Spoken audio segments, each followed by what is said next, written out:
ನಮಸ್ಕಾರ. ಇವತ್ತು ಮತ್ತು ನಾಳೆ ಶತಾವಧಾನಿ ಡಾಕ್ಟರ್ ರಾ ಗಣೇಶ್ ಅವರು ಮಹಾಮಾಹೇಶ್ವರ ಅಭಿನವಗುಪ್ತರ ಬಗ್ಗೆ ಮಾತನಾಡೋರಿದ್ದಾರೆ. ಅನುಪಮ ಸಾಧಕರ ಸಹಸ್ರಾಬ್ದವನ್ನು ಆಚರಿಸುವಂಥ ಸಂದರ್ಭಗಳು ನಮಗೆ ಸಿಗೋದು ಬಹಳ ವಿರಳ. ಹೀಗೆ ನಾವು ಭಾಗ್ಯಶಾಲಿಗಳು ಅಂತ ಅಂದುಕೋಬೇಕು. 10ನೇ ಶತಮಾನದ ಅಂತ್ಯದಲ್ಲಿ 11ನೇ ಶತಮಾನದ ಪೂರ್ವಾರ್ಧದಲ್ಲಿ ಆಗಿ ಹೋದವರು ಅಭಿನವಗುಪ್ತರು. ಕಾವ್ಯಶಾಸ್ತ್ರ, ನಾಟ್ಯಶಾಸ್ತ್ರ, ದರ್ಶನಗಳು, ತಂತ್ರಶಾಸ್ತ್ರ ಹೀಗೆ ಹಲವು ಕ್ಷೇತ್ರಗಳ ಮೇಲೆ ಅಳಿಸಲಾಗದ ಮುದ್ರಿಕೆಯನ್ನು ಮೂಡಿಸಿರೋರು ಅಭಿನವಗುಪ್ತರು. ನಮ್ಮ ಶಾಸ್ತ್ರ ಪರಂಪರೆಯಲ್ಲಿ ಅವರನ್ನು ಒಂದು ಬೆಂಚ್ ಮಾರ್ಕ್ ಅಂತ ನಾವು ಗಣಿಸಿದ್ರೆ ತಪ್ಪಾಗೋದಿಲ್ಲ.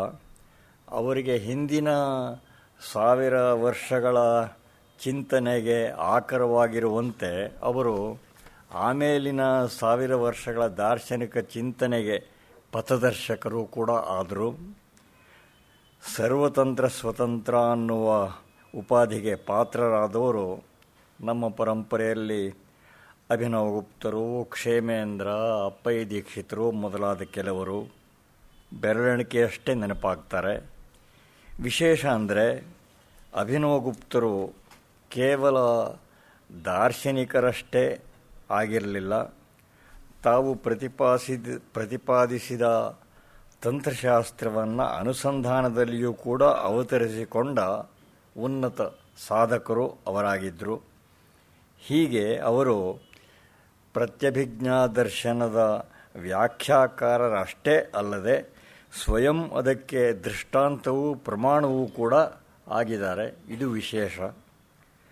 ಅವರ ದಾರ್ಶನಿಕ ಪ್ರಖರತೆ, ಸರ್ವಂಕಷತೆ ಇದಂತೂ ತುಂಬ ವಿರಳ ರೀತಿಯದಾಗಿದೆ.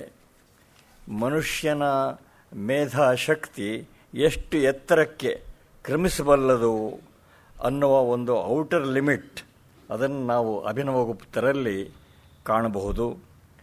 ಆ ಮಟ್ಟದ ಜ್ಞಾನಾರ್ಜನೆ, ಜ್ಞಾನಾಂತರಣದ ನಿದರ್ಶನ ಜಗತ್ತಿನ ಇತಿಹಾಸದಲ್ಲೇ ವಿರಳ ಅಂತ ನಾವು ಹೇಳಬೇಕಾಗತ್ತೆ. ಕೆಲವೇ ವಿಶೇಷಜ್ಞರಷ್ಟೇ ಕಟಾಕ್ಷಿಸ್ತಾ ಇದ್ದ ಅಭಿನವ ಗುಪ್ತ ವಾಂಗ್ಮಯ ಸಾರ್ವಜನಿಕರ ಕೈಗೆ ಎಟಕಿದ್ದು ಬಹುಶಃ ಈಗ್ಗೆ 130-140 ವರ್ಷ ಹಿಂದೆ ಅಷ್ಟೇ. ಸುಮಾರು 1877ರಲ್ಲಿ ಬ್ಯೂಲರ್ ಪಂಡಿತ ಅದರ ಬಗ್ಗೆ ವರದಿ ಮಾಡಿದ್ದ. ಅಲ್ಲಿಂದ ಅದರ ಬಗ್ಗೆ ಆಸಕ್ತಿ ಬೆಳೀತಾ ಬಂತು. ಹೀಗೆ ಆದರೆ ಬೆಳಕಿಗೆ ಬಂದ ಅಲ್ಪಕಾಲದಲ್ಲಿ ಅಭಿನವಗುಪ್ತ ವಾಂಗ್ಮಯಕ್ಕೆ ಸಾರ್ವಭೌಮ ಸ್ಥಾನ ಲಭಿಸಿತು. ಈಗಲೂ ಅವರ ಅನೇಕ ಕೃತಿಗಳು ಅಲಭ್ಯವೇ ಆಗಿವೆ. ಆದರೆ ಲಬ್ಧ ಇರುವಷ್ಟು ಕೃತಿಗಳು ಕೂಡ ವಿಸ್ಮಯಕಾರಿಯೇ ಆಗಿವೆ. ಅದರ ಪರಿಚಯವನ್ನು ಆರಂಭಿಸಬೇಕು ಅಂತ ಶತಾವಧಾನಿ ಡಾಕ್ಟರ್ ರಾ ಗಣೇಶ್ ಅವರು ಪ್ರಾರ್ಥನೆ ಮಾಡ್ತೇನೆ. ಓಂ ತತ್ಸತ್. ಎಲ್ಲರಿಗೆ ನಮಸ್ಕಾರ. ಅಭಿನವಗುಪ್ತರ ಜನ್ಮ ಸಹಸ್ರಾಬ್ದದ ಈ ಒಂದು ಸನ್ನಿವೇಶ, ಇವರಿಗೆಲ್ಲ ಯಾವುದೋ ಒಂದು ವಿಶೇಷ ಸಂದರ್ಭ ಬೇಕು ಜ್ಞಾಪಿಸಿಕೊಳ್ಳೋದಕ್ಕೆ ಅನ್ನುವಂಥದ್ದು ಏನೂ ಇಲ್ಲ. ಕೇವಲ ನಮ್ಮ ಸಮಾಧಾನಕ್ಕಾಗಿ, ನಮಗೊಂದು ನೆವ ಬೇಕು ಅನ್ನೋದಕ್ಕಾಗಿ ಅವರುಗಳನ್ನು ಕೆಲವು ವಿಶೇಷ ಸಂದರ್ಭಗಳಲ್ಲಿ ಸ್ಮರಣೆ ಮಾಡಿಕೊಳ್ಳುವುದಾಗುತ್ತದೆ. ಅಂಥ ಅಭಿನವಗುಪ್ತಪಾದರ ಸಂಸ್ಮರಣ ಮಾಡಿಕೊಳ್ಳುವ ಈ 2 ದಿವಸಗಳ ಉಪನ್ಯಾಸಕ್ಕೆ ಗೋಖಲೆ ಸಾರ್ವಜನಿಕ ಸಂಸ್ಥೆಯಲ್ಲಿ ಅವಕಾಶವಾಗಿದ್ದಕ್ಕೆ ಎಲ್ಲರಿಗೆ ನನ್ನ ಕೃತಜ್ಞತೆ ಸಲ್ಲುತ್ತದೆ. ತುಂಬ ಸೊಗಸಾಗಿ ಉತ್ಥಾನದಲ್ಲಿ 2 ವಿಸ್ತೃತವಾದ ಲೇಖನಗಳನ್ನು ಆದರಣೀಯರಾದ ರಾಮಸ್ವಾಮಿಯವರು ಈಚೆಗಷ್ಟೇ ಬರೆದಿದ್ದರು. 3 ಲೇಖನಗಳನ್ನು ಈಚೆಗಷ್ಟೇ ಬರೆದಿದ್ದರು ಅಭಿನವಗುಪ್ತರ ಬಗೆಗೆ. ಪ್ರಾಯಶಃ ನಮ್ಮ ಕರ್ನಾಟಕದಲ್ಲಿ ಅಭಿನವಗುಪ್ತಪಾದರ ಸಹಸ್ರಾಬ್ದದ ಈ ಉತ್ಸವಕ್ಕೆ ಸಂಬಂಧಪಟ್ಟಂತೆ ಅದೇ ಮೌಲಿಕವಾದ ಬರವಣಿಗೆ ಈ ಕಾಲದಲ್ಲಿ ಬಂದದ್ದು ಅಂತ ಅನಿಸುತ್ತದೆ. ದೊಡ್ಡ ದೊಡ್ಡ ಪತ್ರಿಕೆಗಳಲ್ಲಿ ಸಣ್ಣ ಪುಟ್ಟ ಲೇಖನಗಳು ಬಂದವು, ಇಲ್ಲ ಅಂತಿಲ್ಲ. ವಿಜಯವಾಣಿ, ಪ್ರಜಾವಾಣಿ ಈ ಥರದಲ್ಲೆಲ್ಲ ಬಂದಿದೆ. ಆದರೆ ಅದಕ್ಕೆ ಯಾವ ಮಟ್ಟದ ಗೌರವ ಸಿಗಬೇಕು, ಮಹತ್ವ ಸಿಗಬೇಕು, ಹಾಗೆ ಸಿಗ್ತಾ ಇಲ್ಲ. ಸಾರ್ವಜನಿಕ ಜೀವನದಲ್ಲಿ ವಿದ್ವತ್ತೆಗೆ, ವೈದುಷ್ಯಕ್ಕೆ ಯಾವ ಮಟ್ಟದ ಅರ್ಹತೆ ಸಲ್ತಾ ಇದೆ, ಗಮನ ಸಲ್ತಾ ಇದೆ ಅನ್ನೋದಕ್ಕೂ ಇದು ಒಂದು ವ್ಯಾಖ್ಯಾನದಂತೆ ಇದೆ, ಒಂದು ರೀತಿಯಾದ ವಿಕಟ ವ್ಯಾಖ್ಯಾನದಂತೆ ಇದೆ ಅಂತ ಕೂಡ ಅನಿಸುತ್ತದೆ. ಈ ಥರದ್ದು ನಡೀತಲೇ ಇರುತ್ತದೆ. ಬಹಳ ಹಿಂದೆ, ತುಂಬ ಹಿಂದೆ ಅಂತಲ್ಲ, ಈಗ ಹತ್ತತ್ರ ಒಂದು 10-12 ವರ್ಷದ ಕೆಳಗೆ ಮಹಾ ಪ್ರಸಿದ್ಧ ವಿದ್ವಾಂಸರಾದ ಡಾಕ್ಟರ್ ವಿ ರಾಘವನ್ ಅವರು, ಅವರ ಜನ್ಮ ಶತಮಾನೋತ್ಸವ ಬಂತು. ಆಗ ಇಡೀ ಕರ್ನಾಟಕದಲ್ಲಿ ಇಲ್ಲಿ ಒಂದೇ ಕಡೆ ಅವರನ್ನ ಕುರಿತು ಸಂಸ್ಕೃತಿಯ ಕಾರ್ಯಕ್ರಮ ನಡೆದದ್ದು. ಸಂಸ್ಕೃತಿಯ ಕಾರ್ಯಕ್ರಮ ಇನ್ಯಾವುದೂ ನಡೆಯಲಿಲ್ಲ. ನಮ್ಮ ಸಮಾಜ ಎಷ್ಟು ಕೃತಜ್ಞವಾಗ್ತಾ ಇದೆ ಮತ್ತು ಚರ್ಮ ಎಷ್ಟು ದಪ್ಪಗಾಗ್ತಾ ಇದೆ ಅನ್ನುವುದಕ್ಕೆ ಇವೆಲ್ಲ ಒಂದು ರೀತಿಯಾದ ತೋರ್ಬೆರಳುಗಳು ಅಂತ ಅನ್ನಬೇಕು. ಅಡ್ಡಿ ಇಲ್ಲ, ನಾವು ಆ ಬಗೆಗೆ ಎಲ್ಲ ಬೇಸರ ಮಾಡಿಕೊಳ್ಬೇಕಾಗಿಲ್ಲ. ಅಭಿನವ್ ಗುಪ್ತಪಾದರಂಥವರು ಹೇಗೆ ನಿಷ್ಕಾಮಿಗಳಾಗಿ ತಮ್ಮ ಕೆಲಸವನ್ನು ತಾವು ಮಾಡಿಕೊಂಡು ಹೋದ್ರಲ್ಲ, ಆ ಮಾರ್ಗದರ್ಶನ ಮೇಲ್ಪಂಕ್ತಿ ನಮ್ಮದೂ ಆಗಲಿ. ಅಭಿನವ ಗುಪ್ತಪಾದ ಲಿಖಿತಂ ಲಿಖಿತಂ ಹೃದಯೇ ತದಿತರ ಶಾಸ್ತ್ರಕಾರ ಲಿಖಿತಂ ಲಿಖಿತಂ ಸಲಿಲೆ ಸ್ವಹೃದಯ ದೇವತಾ ಮುಖಹುತಂ ಹುತಮಗ್ನಿಮುಖೆ ತದಿತರ ದೇವತಾಸು ನಿಹಿತಂ ನಿಹಿತಂ ಭಸಿತೆ ಅಂತ ಹೇಳಿ ಮಧುರಾಜ ಅವನ ಶಿಷ್ಯ, ಅವನು ತನ್ನ ಗುರುವಿನ ಬಗ್ಗೆ ಗುರುನಾಥ ಪರಾಮರ್ಶ ಅಂತಲೇ ಒಂದು 40-50 ಪದ್ಯಗಳ ಗುಚ್ಛ ಮಾಡಿದ್ದಾನೆ. ಅಲ್ಲಿ ಹೇಳ್ತಾನೆ, ಅಭಿನವಗುಪ್ತಪಾದ ಲಿಖಿತಂ ಲಿಖಿತಂ ಸಲಿಲೆ. ಅಭಿನವಗುಪ್ತ ಬರೆದದ್ದು ಹೃದಯದಲ್ಲಿ ಇರುತ್ತದೆ. ತದಿತರ ಶಾಸ್ತ್ರಕಾರ ಲಿಖಿತಂ, ಬೇರೆ ಶಾಸ್ತ್ರಕಾರರು ಬರೆದದ್ದು ಲಿಖಿತಂ ಸಲಿಲೆ, ನೀರಲ್ಲಿ ಬರವಣಿಗೆ ಮಾಡಿದಂತೆ. ಅಗ್ನಿಮುಖದಲ್ಲಿ ಹುತ ಮಾಡಿದ್ದೇನಿದೆ, ಸುಹೃದಯ ದೇವತಾ ಮುಖ ಹುತಂ ಅಗ್ನಿಮುಖೆ. ತಮ್ಮ ದೇವತೆಗಳ ಅಂತರಂಗದ ಧ್ಯಾನದಲ್ಲಿ ಯಾವುದನ್ನು ಆಹುತಿ ಕೊಟ್ಟುಕೊಳ್ತೀವೋ ಅಂತರ್ಯಾಗ, ಅದು ನಿಜವಾಗಿ ಅಗ್ನಿಮುಖದಲ್ಲಿ ಆಹುತಿ ಕೊಟ್ಟದ್ದು. ಬಹಿರಗ್ನಿಯಲ್ಲಿ ಆಹುತಿ ಕೊಟ್ಟ ಮಾತ್ರಕ್ಕೆ ಅದು ದೇವತಾಮುಖದಲ್ಲಿ ದೇವದೂತನಾದಂಥ ಅಗ್ನಿಯ ಕೈಗೆ ಅರ್ಪಿಸಿದಂತೆ ಅಲ್ಲ. ಆ ಅಂತರ್ಯಾಗ ಕ್ರಮದಿಂದ ಮಾಡಿದಷ್ಟೇನೆ ಅದಕ್ಕೆ ದೊಡ್ಡ ಬೆಲೆ ಬರುವಂಥದ್ದು. ತದಿತರ ದೇವತಾಸು ನಿಹಿತಂ ನಿಹಿತಂ ಭಸಿತೆ. ಹಾಗಲ್ಲದೆ ಯಾವ್ಯಾವುದೋ ಬಹಿರಂಗದ ದೇವತೆಗಳಲ್ಲಿ ಬಹಿರ್ಯಾಗದಲ್ಲಿ ಮಾಡಿದ ಪೂಜೆಗಷ್ಟು ಬೆಲೆ ಇಲ್ಲ, ಎಲ್ಲ ಬೂದಿಯಲ್ಲಿ ಮಾಡಿದ ಹೋಮ ಅನ್ನುವ ರೀತಿಯಲ್ಲಿ ಅಂತ. ಹೀಗೆ ಅಭಿನವ್ ಗುಪ್ತಪಾದರನ್ನ ಕುರಿತು ಮತ್ತೆ ಮತ್ತೆ ನಮ್ಮ ಪರಂಪರೆ ಗೌರವ ಕೊಡ್ತಾ ಬಂದಿದೆ. ಸ್ವಚ್ಛಂದ ಪ್ರಸಮರ ಗದ್ಯ ಪದ್ಯ ವಿದ್ಯಾ ವೈಶದ್ಯ ಪ್ರಕಟಿತ ತತ್ತದಾಗಮಾರ್ಥಾ ಪಾಶಚ್ಚಿತ್ ಪರಮ ಶಿವದ್ವಯೋಪದೇಶೆ ಪಾಂತ್ವಸ್ಮಾನ್ ಅಭಿನವ ಗುಪ್ತನಾಥ ಪಾದಾಹ ಅಂತ ಹೇಳಿ ಸ್ವಚ್ಛಂದವಾಗಿ ಎಲ್ಲ ಗದ್ಯ ಪದ್ಯ ಮಾಧ್ಯಮದಲ್ಲಿ ಭೈರವ ತಂತ್ರವನ್ನು, ಶಿವಾದ್ವೈತವನ್ನು ಪ್ರತಿಪಾದನೆ ಮಾಡಿದಂಥವರು, ಸಾಹಿತ್ಯ ವೇದಾಂತ ತಂತ್ರಾದಿ ವಿದ್ಯೆಗಳಲ್ಲಿ ನಿಸ್ಸೀಮರಾದವರು. ಅವರ ಸಂಸ್ಮರಣೆ ನಮ್ಮ ಪಾಲಿಗೆ ತುಂಬ ದೊಡ್ಡದು ಅಂತ ಗುರುನಾಥ ಪರಾಮರ್ಶ ಆರಂಭ ಮಾಡಿದೆ. ಅಂಥ ಅಭಿನವ್ ಗುಪ್ತರು ನಮ್ಮೆಲ್ಲರಿಗೆ ಇವತ್ತು ತುಂಬ ಅತಂತ್ರದ ಸ್ಥಿತಿ ಅನಿಸಿರುವ ಕಾಶ್ಮೀರದಲ್ಲಿ ನೆಲೆಸಿದವರು. ಕಾಶ್ಮೀರದ ಶ್ರೇಷ್ಠವಾದ ರಾಜಧಾನಿ ಶ್ರೀನಗರ ಹಿಂದೆ ಪ್ರವರಪುರ ಅಂತ ಆಗಿತ್ತು. ಆ ಪ್ರವರಪುರದಲ್ಲಿ ಅವರು ವಾಸ ಮಾಡಿದರು. ಸಮೀಪದಲ್ಲಿ ಅವರು ಒಂದು ಗುಹಾ ಪ್ರವೇಶವನ್ನು ಮಾಡಿದ್ರು ಅಂತ ಅವರನ್ನು ಕುರಿತು ಬಲ್ಲವರು ಹೇಳ್ತಾರೆ. ಕಂಡ ಪ್ರತ್ಯಕ್ಷದರ್ಶಿಗಳು ದಾಖಲೆ ಮಾಡಿದ್ದಾರೆ ಅಂತಾರೆ. ಇಂದಿಗೂ ಆ ಪ್ರಾಂತದಲ್ಲಿ ಮುಸಲ್ಮಾನರು ಕೂಡ ಆ ಬಗೆಗೆ ಗೌರವ ಇಟ್ಟುಕೊಂಡಿದ್ದಾರೆ ಅಂತ ಕೂಡ ಆ ಅಭಿನವ್ ಗುಪ್ತರ ಸಂಶೋಧನೆಯನ್ನು ದೊಡ್ಡ ರೀತಿಯಲ್ಲಿ ಪ್ರವರ್ತನ ಮಾಡಿದವರಲ್ಲಿ ಒಬ್ಬರಾದ ಕಾಂತಿಚಂದ್ರ ಪಾಂಡೆಯ ಅವರು ಬರೀತಾರೆ, 1200 ಶಿಷ್ಯರ ಜೊತೆಗೆ ಭೈರವ ಸ್ತೋತ್ರ ಹಾಡಿಕೊಂಡು ನೇರವಾಗಿ ಗುಹಾಪ್ರವೇಶ ಮಾಡಿದ್ದು ಅಂತ. ಇನ್ನೊಂದು ತತ್ವ ಉಂಟು ಅಭಿನವ್ ಗುಪ್ತರದು ಆ ಗುಹಾಪ್ರವೇಶ ಅಂತನ್ನೋದಕ್ಕೆ. ಅಲ್ಲಿ ಗುಹಾಪ್ರವೇಶ ಅಂತಂದರೆ ಬ್ರಹ್ಮರಂಧ್ರದ ಪ್ರವೇಶವೇ ಹೌದು, ಮತ್ಯಾವುದೂ ಅಲ್ಲ. ಭೈರವ ಗುಹಾ ಅಂದರೆ ಬ್ರಹ್ಮರಂಧ್ರದಲ್ಲಿ ಜೀವವನ್ನು ಬಿಡತಕ್ಕಂಥದ್ದು, ಪ್ರಾಣ ತ್ಯಾಗ ಮಾಡುವಂಥದ್ದು ಅಂತ ಕೂಡ ಯೌಗಿಕವಾದ ಅರ್ಥವನ್ನು ಅದಕ್ಕೆ ಹೇಳ್ತಾರೆ. ಏನೇ ಇದ್ದರೂ ಆ ಮಹಾನುಭಾವರ ಬದುಕು ವಿಸ್ಮಯಾಭಾವಾದದ್ದು. ಅವರೇ ಹೇಳಿಕೊಳ್ತಾರೆ, ನಾನು ಚಿಕ್ಕ ವಯಸ್ಸಿನಿಂದಲೂ ಕೂಡ ಈ ತತ್ವ, ಈ ವ್ಯಾಸಂಗ, ಈ ರೀತಿಯಾದ ವಿಷಯಗಳಲ್ಲಿಯೇ ನಾನು ತಾತ್ಪರ್ಯವನ್ನು ಇಟ್ಟುಕೊಂಡಿದ್ದೆ ಅನ್ನುವಂಥ ಮಾತನ್ನು ಅವರು ಹೇಳ್ತಾರೆ. ತಾರುಣ್ಯ ಸಾಗರ ತರಂಗ ಭರಾ ನಪೋಹ್ಯ ವೈರಾಗ್ಯಪೋತ ಮಧಿರುಹ್ಯ ದೃಢವ್ರತೇನ ದಾರಾಸುತ ಪ್ರಭೃತಿ ಬಂಧ ಕಥಾಂ ಅನಾಪ್ತಃ ಅಂತನ್ನುವ ಮಾತನ್ನು ಹೇಳ್ಕೋತಾರೆ. ತಾರುಣ್ಯ ಸಾಗರ ತರಂಗ ಭರಾ ನಪೋಹ್ಯ, ಯೌವನದ ಸಮುದ್ರದ ಉಕ್ಕೇರಿ ಬರುವ ಆಘಾತಗಳು, ಅಲೆಗಳು ಯಾವುದಿವೆ ಅವನ್ನೆಲ್ಲವನ್ನು ಪಕ್ಕಕ್ಕಿಟ್ಟು ವೈರಾಗ್ಯಪೋತ ಮಧಿರುಹ್ಯ, ವೈರಾಗ್ಯ ಅನ್ನುವ ಒಂದೇ ದೋಣಿಯನ್ನು ಹತ್ತಿಕೊಂಡು ದೃಢವ್ರತೆಯನ್ನು, ಗಟ್ಟಿಯಾದ ಮನಸ್ಸು ಮಾಡಿಕೊಂಡು ಹೆಂಡತಿ ಮಕ್ಕಳು ಅನ್ನುವಂತಹ ಕಟ್ಟು ಇಲ್ಲದೆ ನಾನು ಧಾರಾಳವಾಗಿ ಮುಂದೆ ಹೋದೆ. ಹಾಗೆ ನಾನು ಸಾಹಿತ್ಯ ಸಾಂದ್ರ ರಸಭೋಗ ಪರೋ ಮಹೇಶ ಭಕ್ತ್ಯಾ ಸ್ವಯಂ ಗ್ರಹಣ ದುರ್ಮದಯ ಗೃಹೀತ. ಆ ರೀತಿಯಾಗಿ ನಾನು ಸಾಹಿತ್ಯ, ವೇದಾಂತ, ತತ್ವಚಿಂತನೆ ಈ ರೀತಿಯಾದ ಪ್ರೀತಿಗಳಿಗೆ ನನ್ನನ್ನು ನಾನು ಒಡ್ಡಿಕೊಂಡೆ. ಸ ತನ್ಮಯೀ ಭೂಯ ನ ಲೋಕವರ್ತನೀ ಮಜೀಗಣತ್ ಕಾಮಪಿ ಕೇವಲಂ ಪುನಃ ತದೀಯ ಸಂಭೋಗ ವಿವೃದ್ಧಯೇ ಪುರ ಕರೋತಿ ದಾಸ್ಯಂ ಗುರುವೇಶ್ಮಸು ಸ್ವಯಂ. ಹಾಗಾಗಿ ತನ್ಮಯ ಭವನನಾಗಿ ನಾನು ಪರಮಾತ್ಮನಲ್ಲಿ, ತತ್ವದಲ್ಲಿ ಲೋಕವರ್ತನೀಂ ಅಜೀಗಣತ್ ಕಾಮಪಿ ಕೇವಲಂ ಪುನಃ ನ ಲೋಕವರ್ತನೀಂ ಅಜೀಗಣತ್, ಲೋಕದ ರೀತಿಯನ್ನು ನೆನೆಸಲಿಲ್ಲ ಅಂತ. ಅಂತರಂಗದ ಧ್ವನಿಗೆ ಬೆಲೆ ಕೊಟ್ಟೆ, ಸ್ವಧರ್ಮಕ್ಕೆ ಬೆಲೆ ಕೊಟ್ಟೆ ಹೊರತು ಆಯಾ ಕಾಲದ ಫ್ಯಾಷನ್ಸ್ ಏನಿವೆ ಅದಕ್ಕೆ ಅಲ್ಲ ಅಂತ. ತಮ್ಮಂತೆ ತಾವು ಬದುಕಬೇಕಾದದ್ದು, ತಮ್ಮಂತೆಯೇ ಬದುಕುವ ಬದುಕು ಬೆಲೆಯುಳ್ಳದ್ದಾಗಿ ಬೆಳಕಾಗುವಂಥದ್ದಾಗಿ ಪರಿಣಮಿಸಬೇಕು ಅನ್ನುವ ದೃಷ್ಟಿ. ಹಾಗಾಗಿ ತದೀಯ ಸಂಭೋಗ ವಿವೃದ್ಧಯೇ ಪುರ ಕರೋತಿ ದಾಸ್ಯಂ ಗುರುವೇಶ್ಮಸು ಸ್ವಯಂ.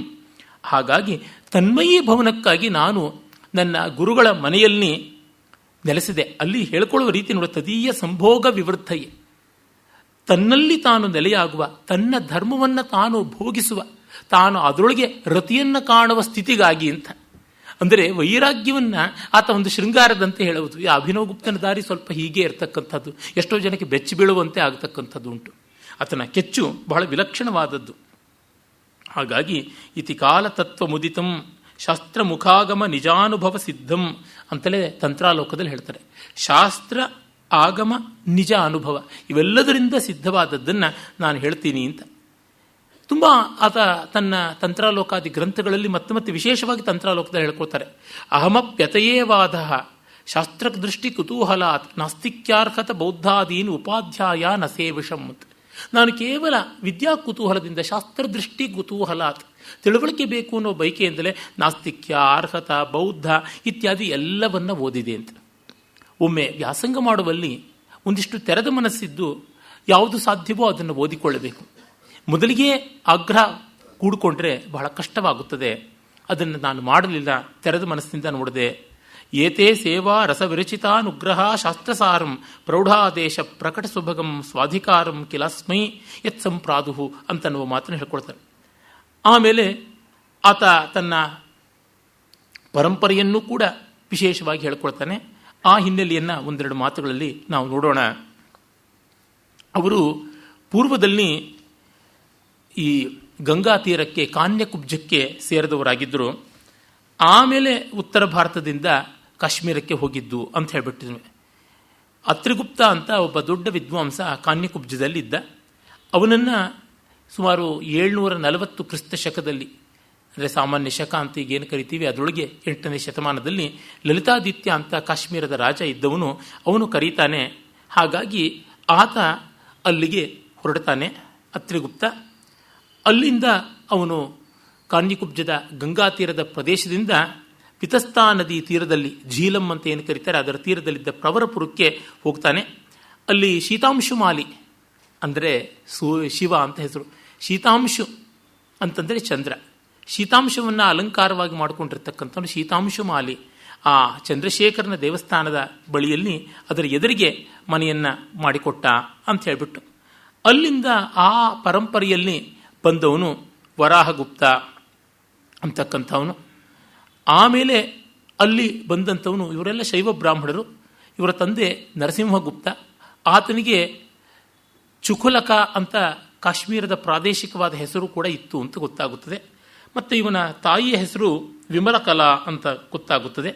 ಅವನ ಜನ್ಮ ಕ್ರಿಸ್ತ ಶಕ, ಸಾಮಾನ್ಯ ಶಕ 950ರಿಂದ 960 ಆಸುಪಾಸಿನಲ್ಲಿರಬೇಕು ಅಂತ. ಸಂಸ್ಕೃತ ಕವಿಗಳ, ವಿದ್ವಾಂಸರ ಕಾಲವನ್ನು ಈ ಮಟ್ಟದ ನಿರ್ದಿಷ್ಟತೆಯಲ್ಲಿ ಹೇಳೋದು ತುಂಬ ವಿಶೇಷವೇ, ಬಹಳ ಅಪೂರ್ವವಾದದ್ದು. ಅಂತ ಒಂದು ಕಾಲ ಆತನದಾಗಿತ್ತು. 10ನೇ ಶತಮಾನದ ಮಧ್ಯಭಾಗ ಆತನ ಜನ್ಮ ಅಂತ ಹೇಳ್ಬೋದು. ಆತನ ತಂದೆ ನರಸಿಂಹಗುಪ್ತ ಮತ್ತು ತಾಯಿ ಇಬ್ಬರೂ ಕೂಡ ತಂತ್ರ ಸಾಧನೆ ಮಾಡಿದಂಥ ಯೋಗಿಗಳಾಗಿದ್ದರು. ಆ ಯೋಗ ಸಾಧನೆಯ ಫಲವಾಗಿ ಇವನು ಹುಟ್ಟಿದವನಾದ್ದರಿಂದ ಇವನಿಗೆ ಯೋಗಿನಿ ಭೂಹು, ಯೋಗಿನಿಯ ಗರ್ಭದಲ್ಲಿ ಹುಟ್ಟಿದವನು ಆಗರ್ಭ ಯೋಗಿ ಅನ್ನುವ ಗೌರವ ಕೂಡ ಇತ್ತು ಅಂತ ನಮಗೆ ಗೊತ್ತಾಗುತ್ತದೆ. ದೊಡ್ಡ ಆಗರ್ಭ ವಿದ್ವಾಂಸರ ಕುಟುಂಬದಲ್ಲಿ ಹುಟ್ಟಿದವನು. ಸಕಲ ಶಾಸ್ತ್ರ ಕೋವಿದರಾದವರಿದ್ದರು. ಆ ಕಾಲದ ಕಾಶ್ಮೀರದ ವೈಭವ ಅಸಾಮಾನ್ಯವಾದದ್ದು. ಅಭಿನವ ಗುಪ್ತನಿಗೆ ಹಿಂದೆ ಸುಮಾರು ಒಂದು 300 ವರ್ಷಕ್ಕೆ ಹಿಂದೆಯಿಂದ 7ನೇ ಶತಮಾನದಿಂದ ಕಾಶ್ಮೀರದ ಪಾಂಡಿತ್ಯ ವೈಭವ ಎಂಥದ್ದು ಅನ್ನೋದನ್ನು ನಾವು ಕಾಣಬಹುದು. ಮಹಾಭಾಷ್ಯಕ್ಕೆ ವ್ಯಾಖ್ಯಾನವನ್ನು ಬರೆದಂಥ ಕಯ್ಯಟ ಇರಬಹುದು, ಅಥವಾ ಅಮರಕೋಶಕ್ಕೆ ವ್ಯಾಖ್ಯಾನ ಬರೆದಂಥ ಕ್ಷೀರಸ್ವಾಮಿ ಇರಬಹುದು. ಹೀಗೆಲ್ಲ ವ್ಯಾಕರಣ ಕೋವಿದರು ಅನೇಕರು ಅಲ್ಲಿದ್ದರು. ಆಮೇಲೆ ಸಾಕ್ಷಾತ್ ಪರಮೇಶ್ವರನಿಂದ ಪ್ರತಿಷ್ಠಿತವಾದದ್ದು ಶಿವಸೂತ್ರಗಳು ಅಂತ. ಆಮೇಲೆ ಅದು ದೊಡ್ಡ ಪರಂಪರೆಯಾಗಿ ಬಂತು. ಉತ್ಪಲ ಇರ್ಬೋದು, ಸೋಮನಾಥ ಇರ್ಬೋದು, ಹೀಗೆ ಅನೇಕರು ಆ ಪರಂಪರೆಯನ್ನು ಬೆಳೆಸಿಕೊಂಡು ಬಂದರು. ಆ ಶೈವ ಪರಂಪರೆಯ ಪ್ರತಿಭಿಜ್ಞಾ ಶಿವಸೂತ್ರಗಳಿಗೆ ಇವನೂ ದೊಡ್ಡ ವಾರಸುದಾರ ಆಗ್ತಾನೆ. ಮುಂದೆ ಅದನ್ನು ನಾವು ಪ್ರತ್ಯೇಕವಾಗಿ ಕಾಣಬಹುದು. ಇನ್ನು ಭಾಮಹ, ವಾಮನ, ರುದ್ರಟ, ಉದ್ಭಟ ಮೊದಲಾದ ಆಲಂಕಾರಿಕ ಅಗ್ರೇಸರರು ಇದ್ದಂಥ ಕಾಲವಾಗಿತ್ತು. ಕವಿಗಳು, ಕವೀಶ್ವರರು, ವಿದ್ವತ್ ಕವಿಗಳು ಬೇಕಾದಷ್ಟು ಜನ ಇದ್ದರು. ಮುಕ್ತಾಕಣ, ಶಿವಸ್ವಾಮಿ, ರತ್ನಾಕರ, ಆನಂದವರ್ಧನ, ಬಲ್ಲಟ, ಹೀಗೆ ಅನೇಕರು ಅಭಿನವಗುಪ್ತನ ಪೂರ್ವದಲ್ಲಿ ಇದ್ದರು. ಅಭಿನವಗುಪ್ತನ ಬಳಿಕವಂತೂ ಇನ್ನೂ ದೊಡ್ಡ ವಿದ್ವತ್ ಪರಂಪರೆಯೇ ಬಂತು. ಹಿಂದೊಮ್ಮೆ ನಾನು ಕಾಶ್ಮೀರ ಶೈವ ದರ್ಶನವನ್ನು ಕುರಿತು ಮಾತನಾಡುವಾಗ, ಕ್ಷೇಮೇಂದ್ರನ ಕುರಿತು ಮಾತನಾಡುವಾಗ ಆ ವಿದ್ವತ್ ಪರಂಪರೆಯ ಬಗ್ಗೆ ವಿಸ್ತೃತವಾದ ಮಾತುಗಳನ್ನೆಲ್ಲ ಹೇಳಿದ್ರಿಂದ ಇಲ್ಲಿ ಮತ್ತೆ ಅವುಗಳನ್ನು ಯಥಾಯಥ ಪುನರುಕ್ತಿ ಮಾಡುವುದು ಬೇಕಿಲ್ಲ. ನೇರವಾಗಿ ಅಭಿನವಗುಪ್ತನ ವ್ಯಕ್ತಿ ವಿಷಯಕ್ಕೆ ಮಾತ್ರಕ್ಕೆ ಬರೋಣ.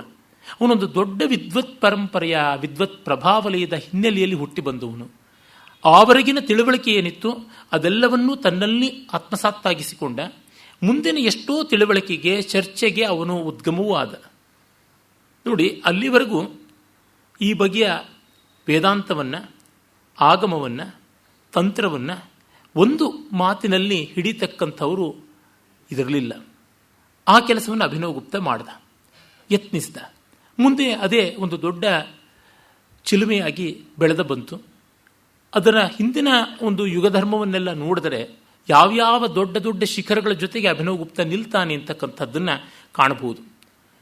ನಮ್ಮ ಭಾರತೀಯ ಸಂಸ್ಕೃತಿಯ ವೇದಗಳಿಂದ ತೆಗೆದುಕೊಂಡು ನೋಡುವಾಗ ವಾಮದೇವರಿರ್ಬೋದು, ಯಾಜ್ಞವಲ್ಕ್ಯರಿರ್ಬೋದು, ಆಮೇಲೆ ಭಗವಾನ್ ಪಾಣಿನಿಗಳಿರ್ಬೋದು, ಕೌಟಿಲ್ಯ ಇರಬಹುದು, ಭಗವಾನ್ ಪತಂಜಲಿಗಳಿರ್ಬೋದು, ಶಬರಸ್ವಾಮಿಗಳು, ಹೀಗೆಲ್ಲ ನಾವು ಶಿಖರಗಳನ್ನು ನೋಡ್ತಾ ಬರ್ತೀವಿ. ಆಮೇಲೆ ವೇದಾಂತ ವಿದ್ಯೆ ಶಂಕರ ಭಗವತ್ಪಾದರಲ್ಲಿ ನಿಸ್ಸೀಮವಾದ ನೆಲೆಯನ್ನು ಕಾಣಿತು. ಅಲ್ಲಿವರೆಗಿದ್ದ ಎಲ್ಲ ವಿಷಯಗಳನ್ನು ಸಂಗ್ರಹ ಮಾಡಿಕೊಟ್ರು. ಮುಂದೆ ಎಲ್ಲ ಚರ್ಚೆಗಳಿಗೂ ಬುನಾದಿ ಹಾಕಿದ್ರು, ತೀರ್ಮಾನವನ್ನೇ ಕೊಟ್ಟರು. ಅವರ ಪರಮಗುರುಗಳಾದ ಗೌಡಪಾದರು ಮತ್ತು ಸಾಕ್ಷಾತ್ ಶಿಷ್ಯರಾದ ಸುರೇಶ್ವರರು, ಈ ಮುಕ್ಕೂಟ ಯಾವುದಿದೆ ಮುನಿತ್ರಯ ವೇದಾಂತದಲ್ಲಿ ಅಂತ ಕರೀಬಹುದು, ಅಲ್ಲಿ ನಾವು ಅದನ್ನು ಕಾಣ್ತೀವಿ. ಅದಾದ ಮೇಲೆ ತಂತ್ರ ಆಗಮಗಳು ಪ್ರತ್ಯೇಕವಾಗಿ ಬೆಳೆದುಕೊಂಡು ಬಂದು ಅವುಗಳ ಪ್ರಭಾವ ವೇದಾಂತದ ಮೇಲೆ ಆಗ್ತಾ ಬಂತು. ಆ ಎಲ್ಲ ಪ್ರಭಾವವನ್ನು ನಾವು ಅಭಿನವಗುಪ್ತರಲ್ಲಿ ಕಾಣಬಹುದು. ಅಭಿನವಗುಪ್ತರ ದರ್ಶನ ಶಂಕರ ದರ್ಶನಕ್ಕಿಂತ ಒಂದು ಸ್ವಲ್ಪ ಭಿನ್ನವಾದದ್ದು. ಪ್ರಗಲ್ಭತೆಯಲ್ಲಿ, ನಿಸ್ಸೀಮತೆಯಲ್ಲಿ, ಅನುಭವೈಕ ಪಾರಮ್ಯದಲ್ಲಿ ಒಂದಿಷ್ಟು ಕೆಳಗೇನೆ. ಅದೇನು ಅಂತಂದರೆ, ಶಂಕರರ ಪೂರ್ವದಲ್ಲಿ ಭರ್ತೃಪ್ರಪಂಚ ಅಂತ ಒಬ್ಬರು ವೇದಾಂತಿಗಳಿದ್ದರು. ಅವರು ಭರ್ತೃಪ್ರಪಂಚರು ಕರ್ಮಬ್ರಹ್ಮ ಸಮುಚ್ಚಯವಾದಿಗಳು ಅಂತ ಹೇಳಬಹುದು. ಅಂದರೆ ಜಗದಭಿಮಾನ ಒಂದು ಸ್ವಲ್ಪ ಇತ್ತು. ಯಾರಿಗೆ ಜಗದಭಿಮಾನ ಇರುತ್ತದೆಯೋ ಅವರಿಗೆ ವಿವರ್ತವಾದ ಆಗೋದಿಲ್ಲ. ಜಾಗೃತ ಅಭಿಮಾನವೇ ಜಗದಭಿಮಾನ. ಜಾಗೃತ ಅಭಿಮಾನ ಜಗದಭಿಮಾನವನ್ನು ನಿಶ್ಶೇಷವಾಗಿ ದಾಟಿಕೊಂಡ್ರೆ ಮಾತ್ರ ವಿವರ್ತವಾದಕ್ಕೆ ಬರಬಹುದು. ಅದರಿಂದ ಕೆಳಕ್ಕೆ ಆಭಾಸವಾದ, ಅಭಿವ್ಯಕ್ತಿವಾದ, ಪರಿಣಾಮವಾದ, ಉತ್ಪತ್ತಿವಾದ ಅಥವಾ ಆರಂಭವಾದ ಅಂತ ಹೀಗೆಲ್ಲ ಉಂಟು. ಅಭಿನವಗುಪ್ತರು ಆ ಶ್ರೇಣಿಯಲ್ಲಿ ಬರ್ತಾರೆ. ಅದರೊಳಗೆ ಒಂದು ಎತ್ತರವಾದಂಥ ಶ್ರೇಣಿ ಅಂತ ಕರೆಯೋದಿದೆ ಅಭಿವ್ಯಕ್ತಿವಾದ ಅಥವಾ ಆಭಾಸವಾದ ಅಂತ ಕರೀಬಹುದು. ಭರ್ತೃ ಪ್ರಪಂಚರದು ಹಾಗೆ. ಯಾತಕ್ಕಿದನ್ನು ಹೇಳ್ತಾ ಇದ್ದೀನಿ ಅಂದರೆ, ಯಾವುದೆಲ್ಲ ಫಿಲಾಸಫೀಸ್ ಅಂತ, ದರ್ಶನಗಳು ಅಂತ, ಮಗದೊಂದು ತತ್ವಜಿಜ್ಞಾಸೆ ಅಂತ ಬಂದರೂ ಅಳಿಯಲ್ಲ ಮಗಳ ಗಂಡ ಅಂತ ಹಳೆಯದೇ ಆಗಿರುತ್ತದೆ, ಇನ್ನೇನೂ ಅಲ್ಲ. ಯಾವ no new philosophy can be thought of in the world against the Indian. ಯಾಕೆಂದರೆ ನಮ್ಮ ಪರಂಪರೆ ಎಲ್ಲವನ್ನು ಮೌಲ್ಯ ದೃಷ್ಟಿಯಿಂದ ಚರ್ಚೆ ಮಾಡಿದೆ. ನಿಮಗೆ ಇಷ್ಟವಿಲ್ಲ ಅನ್ನಿ, ಒಪ್ಪಲ್ಲ ಅನ್ನಿ, ತಕರಾರಿದೆ ಅನ್ನಿ, ಆದರೆ ಇಲ್ಲಿ ಡಿಸ್ಕಷನ್ಸ್ ನಡೆದಿವೆ, ಇಲ್ಲ ಅವುಗಳೆಲ್ಲದರ ಪರಾಮರ್ಶೆ ನಡೆದಿದೆ. ಅವುಗಳ ರೂಪ ಸ್ವಲ್ಪ ನಿಮಗೆ ವಿಜಾತೀಯವಾಗಿ ಕಾಣಬಹುದು, ಆಳಕ್ಕೆ ಕೆರೆದು ನೋಡಿದ್ರೆ ಅದೇ ಇರುತ್ತದೆ. ಇದನ್ನು ಗಮನಿಸಿಕೊಳ್ಬೇಕು. ಒಂದೇ ರೊಟ್ಟಿ ಹಿಟ್ಟಲ್ಲೇನೆ ಬೇರೆ ಬೇರೆ ಗಾತ್ರದ ಬೇರೆ ಬೇರೆ ಸೈಜಿನ ರೊಟ್ಟಿ ಮಾಡಿರೋದು, ಅಥವಾ ಒಂದೇ ದೋಸೆ ಹಿಟ್ಟಿಗೆ ಒಂದಿಷ್ಟು ಈರುಳ್ಳಿ ಹಾಕಿ, ಒಂದಿಷ್ಟು ಟೊಮೆಟೊ ಹಾಕಿ, ಇನ್ನೊಂದಿಷ್ಟು ಕೊತ್ತಂಬರಿ ಸೊಪ್ಪು ಹೆಚ್ಚಿ, ಒಂದಿಷ್ಟು ಕಡಲೆಬೇಳೆ ಒಗ್ಗರಣೆ ಹಾಕಿ, ಬೇರೆ ಬೇರೆ ದಪ್ಪದಲ್ಲಿ, ಬೇರೆ ಬೇರೆ ತೆಳುವಿನಲ್ಲಿ, ಬೇರೆ ಬೇರೆ ಆಕಾರದಲ್ಲಿ ಮಾಡಿರತಕ್ಕಂಥದ್ದಷ್ಟೇನೆ ಅಂತ ಗೊತ್ತಾಗುತ್ತದೆ. ಹೀಗೆ ಭಾರತೀಯ ದರ್ಶನಗಳನ್ನು ಕಂಡಾಗ ಅವೆಲ್ಲವೂ ಕೂಡ ನಮಗೆ ಆದರ್ಶ, ಐಡಿಯಲ್ ಫಿಲಾಸಫೀಸ್ ಅಂತ, ರಿಯಲಿಸ್ಟಿಕ್ ಫಿಲಾಸಫೀಸ್ ಅಂತ, ವಾಸ್ತವ ದರ್ಶನಗಳು ಅಂತ ಎರಡರೊಳಗೆ ಅಡಗಿ ಆ ಎರಡರೊಳಗೆ ಬೇರೆ ಬೇರೆ ಛಾಯೆಗಳು ಬರ್ತಾ ಹೋಗುತ್ತೆ. ಒಂದು ಕಡೆಗೆ ಚಾರ್ವಾಕ ದರ್ಶನ ರಿಯಲಿಸಮ್ನ ಪರಾಕಾಷ್ಠಿಯಾಗಿ ನಿಂತರೆ, ಮತ್ತೊಂದು ಕಡೆ ಕೇವಲ ಅದ್ವೈತ ಆದರ್ಶದ ಪರಾಕಾಷ್ಠಿಯಾಗಿ ನಿಲ್ಲುತ್ತೆ. ಅದರ ಮಧ್ಯದಲ್ಲೇ ಅಲ್ಲಲ್ಲ ಇಲ್ಲಲ್ಲ ಆ ಕಡೆ ಈ ಕಡೆ ಅಡ್ಜಸ್ಟ್ ಮಾಡಿಕೊಂಡು ಮ್ಯೂಸಿಕಲ್ ಚೇರ್ ಥರ ಆ ಕುರ್ಜಿ ಈ ಕುರ್ಜಿ ಅಲ್ಲಿ ಇಲ್ಲಿ ಅಷ್ಟು ಇಷ್ಟು ಅಂತ ಆಗ್ತಾ ಬರಬೇಕಾಗುತ್ತದೆ. ಇವತ್ತು ಶೈವ ವೈಷ್ಣವ ಅಂತ ಜಿದ್ದಿ ಕಾಳಗ ಮಾಡುವಂಥ ಪರಿಸ್ಥಿತಿ ಇಲ್ಲವಾದರೂ ಒಂದು ಕಾಲದಲ್ಲಿ ಸಿಕ್ಕಾಪಟ್ಟೆ ಇತ್ತಲ್ಲ. ಶಕ್ತಿ ವಿಶಿಷ್ಟಾದ್ವೈತ ಮತ್ತು ವಿಶಿಷ್ಟಾದ್ವೈತ ಅಥವಾ ಶ್ರೀ ವೈಷ್ಣವ ಅಂತ, ಇವೆರಡರಿಗೂ ಶಿವ ಶಕ್ತಿ, ವಿಷ್ಣು, ಲಕ್ಷ್ಮಿ ಅನ್ನುವ ಆ ಒಂದು ಉಪಾಧಿಗಳನ್ನು ತೆಗೆದುಬಿಟ್ರೆ ಅದು ಒಂದೇ. By philosophy it is one and the same. ಹಾಗೇನೆ ಇವತ್ತು ಸಿದ್ಧಾಂತ ಶೈವ ಅಂತ ಕರೆಯುವಂಥದ್ದು, ಸದ್ವೈಷ್ಣವ ಅಂತ, ಮಾಧ್ವದರ್ಶನ ಅಂತ ಕರೀತಕ್ಕಂಥದ್ದು, ಅಲ್ಲಿ ಸಿದ್ಧಾಂತ ಶೈವದಲ್ಲಿ ಶಿವ ಅನ್ನೋದನ್ನು, ಇಲ್ಲಿ ಸದ್ವೈಷ್ಣವದಲ್ಲಿ ಶ್ರೀಹರಿ ಅನ್ನೋದನ್ನು ತೆಗೆದುಹಾಕ್ಬಿಟ್ರೆ ಬೈ ಕ್ವಾಲಿಟಿ ಅದೆರಡು ಒಂದೇ ರೀತಿಯಾಗಿರ್ತಕ್ಕಂಥದ್ದು ಅಂತ ನಮಗೆ ಗೊತ್ತಾಗುತ್ತದೆ. ಹೀಗಾಗಿ ಆಗಮಗಳಲ್ಲಿ, ವೇದಗಳಲ್ಲಿ ಎಲ್ಲ ಕಡೆಯೂ ಭೇದ ದರ್ಶನ, ಅಭೇದ ದರ್ಶನ, ಭೇದಾಭೇದ ದರ್ಶನ ಅಂತ ಮೂರು ಛಾಯೆಗಳು ಕಾಣಿಸುತ್ತವೆ. ಇರಲಿ, ಅಭಿನವಗುಪ್ತರ ಈ ದರ್ಶನ ಅದು ವಸ್ತು ಅಂತೇನಲ್ಲ. ಅಂದರೆ ಪ್ರತಿಭಿಜ್ಞಾ ಶೈವ ದರ್ಶನ 8ನೇ ಶತಮಾನದಿಂದ ಈಚೆಗೆ ಕಾಶ್ಮೀರದಲ್ಲಿ ಬೆಳೆದು ಬಂದಿತ್ತು ಅಂತಂದರೂ 7ನೇ ಶತಾಬ್ದದಲ್ಲಿದ್ದಂಥ ಶಂಕರರು ಭರ್ತೃಪ್ರಪಂಚರ ದರ್ಶನದ ಅಪೂರ್ಣತೆ ಏನು ಹೇಳಿದ್ರು ಆ ಭರ್ತೃಪ್ರಪಂಚರೇ ಇಲ್ಲಿ ಅವತರಿಸಿದ್ದಾರೆ. ಅಂದರೆ ಬೈ ಫಿಲಾಸಫಿ ಆ ರೀತಿಯಾಗಿ ಆಚಾರ್ಯ ಎಂ ಹಿರಿಯಣ್ಣನವರು ಎಸ್ ಇನ್ ಇಂಡಿಯನ್ ಫಿಲಾಸಫಿ ಅನ್ನುವ ಪುಸ್ತಕದಲ್ಲಿ ಒಂದು ಕಡೆ ಕಾಂಟ್ರಿಬ್ಯೂಷನ್ ಆಫ್ ಭರ್ತೃಪ್ರಪಂಚ ಅಂತ ನಿರೂಪಣೆ ಮಾಡುವಾಗ ಈ ಕೆಲವು ಅಂಶಗಳನ್ನು ಕಟಾಕ್ಷಿಸ್ತಾರೆ. ಹಾಗಾಗಿ ನಮ್ಮ ಶಾಸ್ತ್ರ ಪರಂಪರೆಯ ಇತಿಹಾಸವನ್ನು ನೋಡಿದಾಗ ಅದು ಲೀನಿಯರ್ ಅಲ್ಲ, ಮುಂದೆ ಹಿಂದೆ ಮೇಲೆ ಕೆಳಗೆ ಹಾಗೆ ಹೀಗೆ ಸುಳಿ ಸುತ್ತಿ ಬಂದಿರತಕ್ಕಂಥದ್ದು ಅಂತ ಗೊತ್ತಾಗುತ್ತದೆ. ಯಾವುದೂ ಪರಮಾರ್ಥದಲ್ಲಿ ಹೊಸದಲ್ಲ, ಎಲ್ಲಕ್ಕೂ ಕೂಡ ಅನುಯಾಯಿಗಳಿದ್ದಾರೆ. ಯಾವುದೇ ಒಂದು ದರ್ಶನವನ್ನು, ಫಿಲಾಸಫಿಯನ್ನು ಹೂತ ಹಾಕ್ಬಿಟ್ವಿ, ಅದನ್ನು ಇಲ್ಲ ಅಂತ ಮಾಡಿಬಿಟ್ವಿ ಅಂತ ಅನ್ನೋಕ್ಕಾಗೋಲ್ಲ. ಅಲ್ಲೋ ಇಲ್ಲೋ ಯಾರೋ ಏನೋ ಯಾವುದೋ ಒಂದು ರೀತಿಯಲ್ಲಿ ಇರ್ತಾರೆ. ಆಧುನಿಕ ಜಗತ್ತಿನಲ್ಲಿ ರಾಮಾನುಜ ದರ್ಶನದ ಮತ್ತೊಂದು ರೂಪವಾಕ್ಯನೇ ಅರವಿಂದರ ದರ್ಶನ ಬಂದಿತ್ತು. ಅರವಿಂದರ ದರ್ಶನ ಇನ್ ಎಸೆನ್ಸ್ ಭೇದಾಭೇದ ದರ್ಶನವೇ. ಏಕೆಂದರೆ either you have agree or disagree or agree with certain reservations. ಅದು ಬಿಟ್ಟು ಇನ್ನೇನಿರಕ್ಕೆ ಸಾಧ್ಯ? ಹಾಗಿರಬೇಕು, ಹೀಗಿರಬೇಕು, ಅಷ್ಟಿಷ್ಟು ಎರಡು ಅಂತ ಅನ್ನಬೇಕು. ಅಲ್ಲಿ ಶೇಡ್ಸ್ ಇರುತ್ತದೆ ಅಷ್ಟೇನೆ. ಇದನ್ನು ಕಂಡಂತೆ ನಮಗೆ ಸ್ಪಷ್ಟವಾಗ್ತಾ ಹೋಗುತ್ತದೆ. ವೈಟ್ ಹೆಡ್ ಅಂತ ಪಾಶ್ಚಾತ್ಯ ದಾರ್ಶನಿಕ, ಅವನು ಹೇಳೋದು ಹೆಚ್ಚು ಕಡಿಮೆ ಭೇದಾಭೇದ ದರ್ಶನಕ್ಕೆ ಬರ್ತಕ್ಕಂಥದ್ದಾಗಿದೆ. ಭೇದಾಭೇದ ಅವ್ವ ಕಾವಾಲ ಭೂವ ಕಾವಾಲ ಅಂತ ತೆಲುಗಿನಲ್ಲಿ ಹೇಳ್ತಾರಲ್ಲ, ಆ ರೀತಿಯಾದದ್ದು. ಜಗತ್ತನ್ನ ಈಶ್ವರನನ್ನ ಎರಡನ್ನೂ ಉಳಿಸ್ಕೊಳ್ಳೋಣ ಅಂತಕ್ಕಂಥದ್ದು. ಅದು ಒಂದು ಮಟ್ಟಿಗೆ ಸಮನ್ವಯ ಮಾಡುವಂಥದ್ದು, ಘಟಕ ಶ್ರುತಿಗಳ ಆಧಾರದ ಮೇಲೆ ಇರುವಂಥದ್ದು ಅಂತ ಅಭಿನವಗುಪ್ತ ಅದನ್ನು ಒಂದು ಪರಮಾರ್ಥದ ಮಟ್ಟಕ್ಕೆ ತೆಗೆದುಕೊಂಡು ಹೋಗಿದ್ದು. The most profound way of Bhedabheda is seen in Pratyabhijna Shaiva Darshana and it is closer to Abheda ಅಂತ ಅನ್ನುವುದನ್ನು ನಾವು ಗಮನದಲ್ಲಿ ಇಡಬಹುದು. ಈ ಕಾರಣದಿಂದಲೇ ಅಭಿನವಗುಪ್ತ ನಮಗೆ ಬಹಳ ಮುಖ್ಯರಾಗ್ತಾರೆ. ಅದು ಮಾತ್ರವಲ್ಲ, ಅವರ ಮಿತಿಯೂ ಕೂಡ ಇಲ್ಲಿದೆ ಅಂತ ಗೊತ್ತಾಗುತ್ತದೆ. ಆತನ ಕಾವ್ಯಶಾಸ್ತ್ರದಲ್ಲಿ ಇಲ್ಲದ ಮಿತಿ ದರ್ಶನಶಾಸ್ತ್ರದಲ್ಲಿ, ತಂತ್ರಶಾಸ್ತ್ರದಲ್ಲಿ ಕಾಣುತ್ತದೆ. ಇದನ್ನು ಯಾವುದೇ ಆಗ್ರಹವಿಲ್ಲದೆ ವಿದ್ವಾಂಸರು ಒಪ್ಪಿಕೊಳ್ಳಬೇಕು. Where Abhinavagupta limits himself, where he falls short of Shankara ಅನ್ನೋದನ್ನು ನಾವು ಸ್ಪಷ್ಟವಾಗಿ ಅರ್ಥ ಮಾಡಿಕೊಳ್ಳಬೇಕು. ಇದು ಅಭಿನವಗುಪ್ತರನ್ನು ತಟ್ಟಿ ಕೆಳಗೆ ಕೂಡಿಸ್ತಕ್ಕಂಥ ಕೆಲಸ ಅಲ್ಲ. ಅವರು ಕೊಟ್ಟಿರ್ತಕ್ಕಂಥ ಕೊಡುಗೆ ಏನಿದೆ ಅಂತ ನೋಡಿ. ಶಂಕರರ ಸಿದ್ಧಾಂತ ಎಷ್ಟು ಜನಕ್ಕೆ ಬದುಕಿನಲ್ಲಿ ಸಂಪೂರ್ಣವಾಗಿ ಅನ್ವಯ ಮಾಡ್ಕೊಳ್ಳೋಕ್ಕಾಗಿದೆ. ಅವರಿಗೇ ಗೊತ್ತು ಇದು ಆಗೋಲ್ಲ ಅಂತಲೇ ಅವರೇ ಭೇದಾಭೇದವನ್ನು ಪ್ರತಿಪಾದಿಸುವಂತೆ ಸ್ತೋತ್ರಗಳನ್ನು ಮೊದಲುಗೊಂಡು ಎಲ್ಲ ಮಾಡಿದ್ದಾರೆ. ಸತ್ಯಪಿ ಭೇದಾಪಗಮೇ ನಾಥ ತವಾಹಂ ನ ಮಾಮಕೀನಸ್ತ್ವಂ ಸಾಮುದ್ರೋಹಿ ತರಂಗ ಕ್ವಚನ ಸಾಮುದ್ರೋ ನಚ ತಾರಂಗ ಅಂತನ್ನುವ ಷಟ್ಪದಿ ಸ್ತೋತ್ರದಲ್ಲಿ ಆಚಾರ್ಯರ ತುಂಬ ಪ್ರಾಮಾಣಿಕವಾದ ಅಧಿಕೃತವಾದ ರಚನೆಗಳಲ್ಲಿ ಇದು ಒಂದು ಅಂತ ಅನೇಕ ವಿದ್ವಾಂಸರು ಒಪ್ಪಿಕೊಂಡಿರ್ತಕ್ಕಂಥದ್ದು. ಲೋಕೋತ್ತರವಾದಂಥ ಭಕ್ತಿ ಜ್ಞಾನ ಎಲ್ಲ ಇಲ್ಲಿ ಕಾಣಿಸುತ್ತದೆ. ದೇವ ಭೇದ ಅನ್ನೋದು ಸಂಪೂರ್ಣವಾಗಿ ಹೋಗುತ್ತಂತೆ. ಸತಿಯಪಿ ಭೇದ ಅಪಗಮೆ. ಹಾಗಿದ್ದಲ್ಲೂ ನಾಥ ತವಾಹಂ, ನಾನು ನಿನ್ನವನು, ನ ಮಾಮಕೀನಸ್ತ್ವಂ, ನೀನು ನನ್ನವನಲ್ಲ. ಅಂದರೆ ಐ ಬಿಲಾಂಗ್ ಟು ಯು. ಇದು ಶೇಷ ಶೇಷೀಭಾವ ಅಂತ ರಾಮಾನುಜರು ಹೇಳೋದಲ್ಲದೆ ಇನ್ನೇನೂ ಅಲ್ಲ. ಸಾಮುದ್ರೋಹಿ ತರಂಗ, ಅಲೆಗಳೆಲ್ಲ ಸಮುದ್ರಕ್ಕೆ ಸೇರಿವೆ. ನಚ ಸಮುದ್ರೋ ತಾರಂಗ, ಆದರೆ ಸಮುದ್ರ ಅಲೆಗಳಿಗೆ ಸೇರಿಲ್ಲ ಅಂತ. ಹಾಗೆ ನಾನು ನಿನ್ನವನೆಂಬ ಹೆಮ್ಮೆಯ ಋಣವು ಮಾತ್ರವು ನನ್ನದು ಅಂತ. ನಾನು ನಿನಗೆ ಸೇರಿದ್ದೀನಿ, ನೀನು ನನಗೆ ಸೇರಿದ್ದೀಯಾ ಅಂತ ನಾನು ಹೇಳಲಾರೆ ಅಂತಕ್ಕಂಥದ್ದು. ಹೀಗೆ ಆಚಾರ್ಯರೇ ಉಪಾಸಕರ ಉಪಾಸನಾ ಕ್ರಿಯೆಗೆ ಅನುಕೂಲವಾಗುವಂತೆ ಮಾಡಿಕೊಟ್ಟಿದ್ದಾರೆ. ವಿಶಾಲ ದೃಷ್ಟಿಯ ಜ್ಞಾನಿಗಳಲ್ಲಿ ಇವೆಲ್ಲವೂ ಇರುತ್ತದೆ. ಅಭಿನವಗುಪ್ತರಲ್ಲೂ ಆ ದೃಷ್ಟಿ ಇದೆ. ಅದು ತುಂಬ ದೊಡ್ಡದಾದದ್ದು. ತೀರ್ಥಕ್ರಿಯಾ ವ್ಯಸನಿನಃ ಸ್ವಮನೀಷಿಕಾಭಿ ಉತ್ಪ್ರೇಕ್ಷ ತತ್ವಮಿತಿ ಯದ್ಯದಮೀವದಂತಿ ತತ್ತತ್ವಮೇವ ಭವತೋಸ್ತಿ ನ ಕಿಂಚಿದನ್ಯತ್ ಸಂಜ್ಞಾಸು ಕೇವಲ ಮಮಿ ವಿದುಷಾಂ ವಿವಾದ ಅನ್ನೋ ಮಾತಿನಲ್ಲಿ ಅದೇ ನೋಡಬಹುದು. ಶಾಸ್ತ್ರ ಚರ್ಚೆಗೋಸ್ಕರವಾಗಿ ವಿದ್ವಾಂಸರು ಹಾಗೆ ಹೀಗೆ ಅಂತೆಲ್ಲ ಮಾಡ್ತಾರೆ. ಕಡೆಗೆ ಪರಮಾರ್ಥವಾಗಿ ನೀನೊಬ್ಬನೇ ಇರೋದು ಮಹಾದೇವ ಅನ್ನುವ ದೃಷ್ಟಿಯನ್ನು ತೋರ್ಪಡಿಸ್ತಾರೆ. ಅದೇ ರೀತಿಯಲ್ಲಿ ಆತ ಯಾವ ವೈಶಾಲ್ಯಕ್ಕೆ ಹೋಗ್ತಾರೆ ಅಂದರೆ ತಂತ್ರವಾಗಲಿ, ಬೌದ್ಧವಾಗಲಿ, ವೇದಾಂತವಾಗಲಿ ಎಷ್ಟೆಷ್ಟರಿಂದ ಎಷ್ಟೆಷ್ಟು ಬೇರೆಯಾಗಿದೆ, ಇದಿಷ್ಟು ಸೇರಿಸಿದ್ರೆ ಇಷ್ಟೇ ಆಗಿಬಿಡುತ್ತೆ ಅಂತ ಹೇಳೋದಕ್ಕೆ ಶುರು ಮಾಡ್ತಾರೆ. ಇಡ್ಲಿ ಹಿಟ್ಟನ್ನೇ ತವಾ ಮೇಲೆ ಹಾಕಿದ್ರೆ ದೋಸೆ ಆಗುತ್ತದೆ, ದೋಸೆ ಹಿಟ್ಟನ್ನೇ ತಟ್ಟೆಯಲ್ಲಿಟ್ಟು ಆವಿಯಲ್ಲಿ ಬೇಯಿಸಿದ್ರೆ ಇಡ್ಲಿ ಆಗುತ್ತೆ ಅನ್ನುವ ಸರಳವಾದ ಅಡುಗೆ ಸಮೀಕರಣದ ಥರ. ಯಾಕೆಂದರೆ ಈ ಹೊತ್ತು ರೂಪ ವೈಚಿತ್ರ್ಯ, ನಾವೆಲ್ಟಿ ಆಫ್ ಫಾರ್ಮ್ ತುಂಬ ದೊಡ್ಡದಾಗಿದೆ. ನಮಗೆ ಅದು ದೊಡ್ಡ ತಲೆ ಕೆಡಿಸುವಿಕೆಯೂ ಆಗಿದೆ.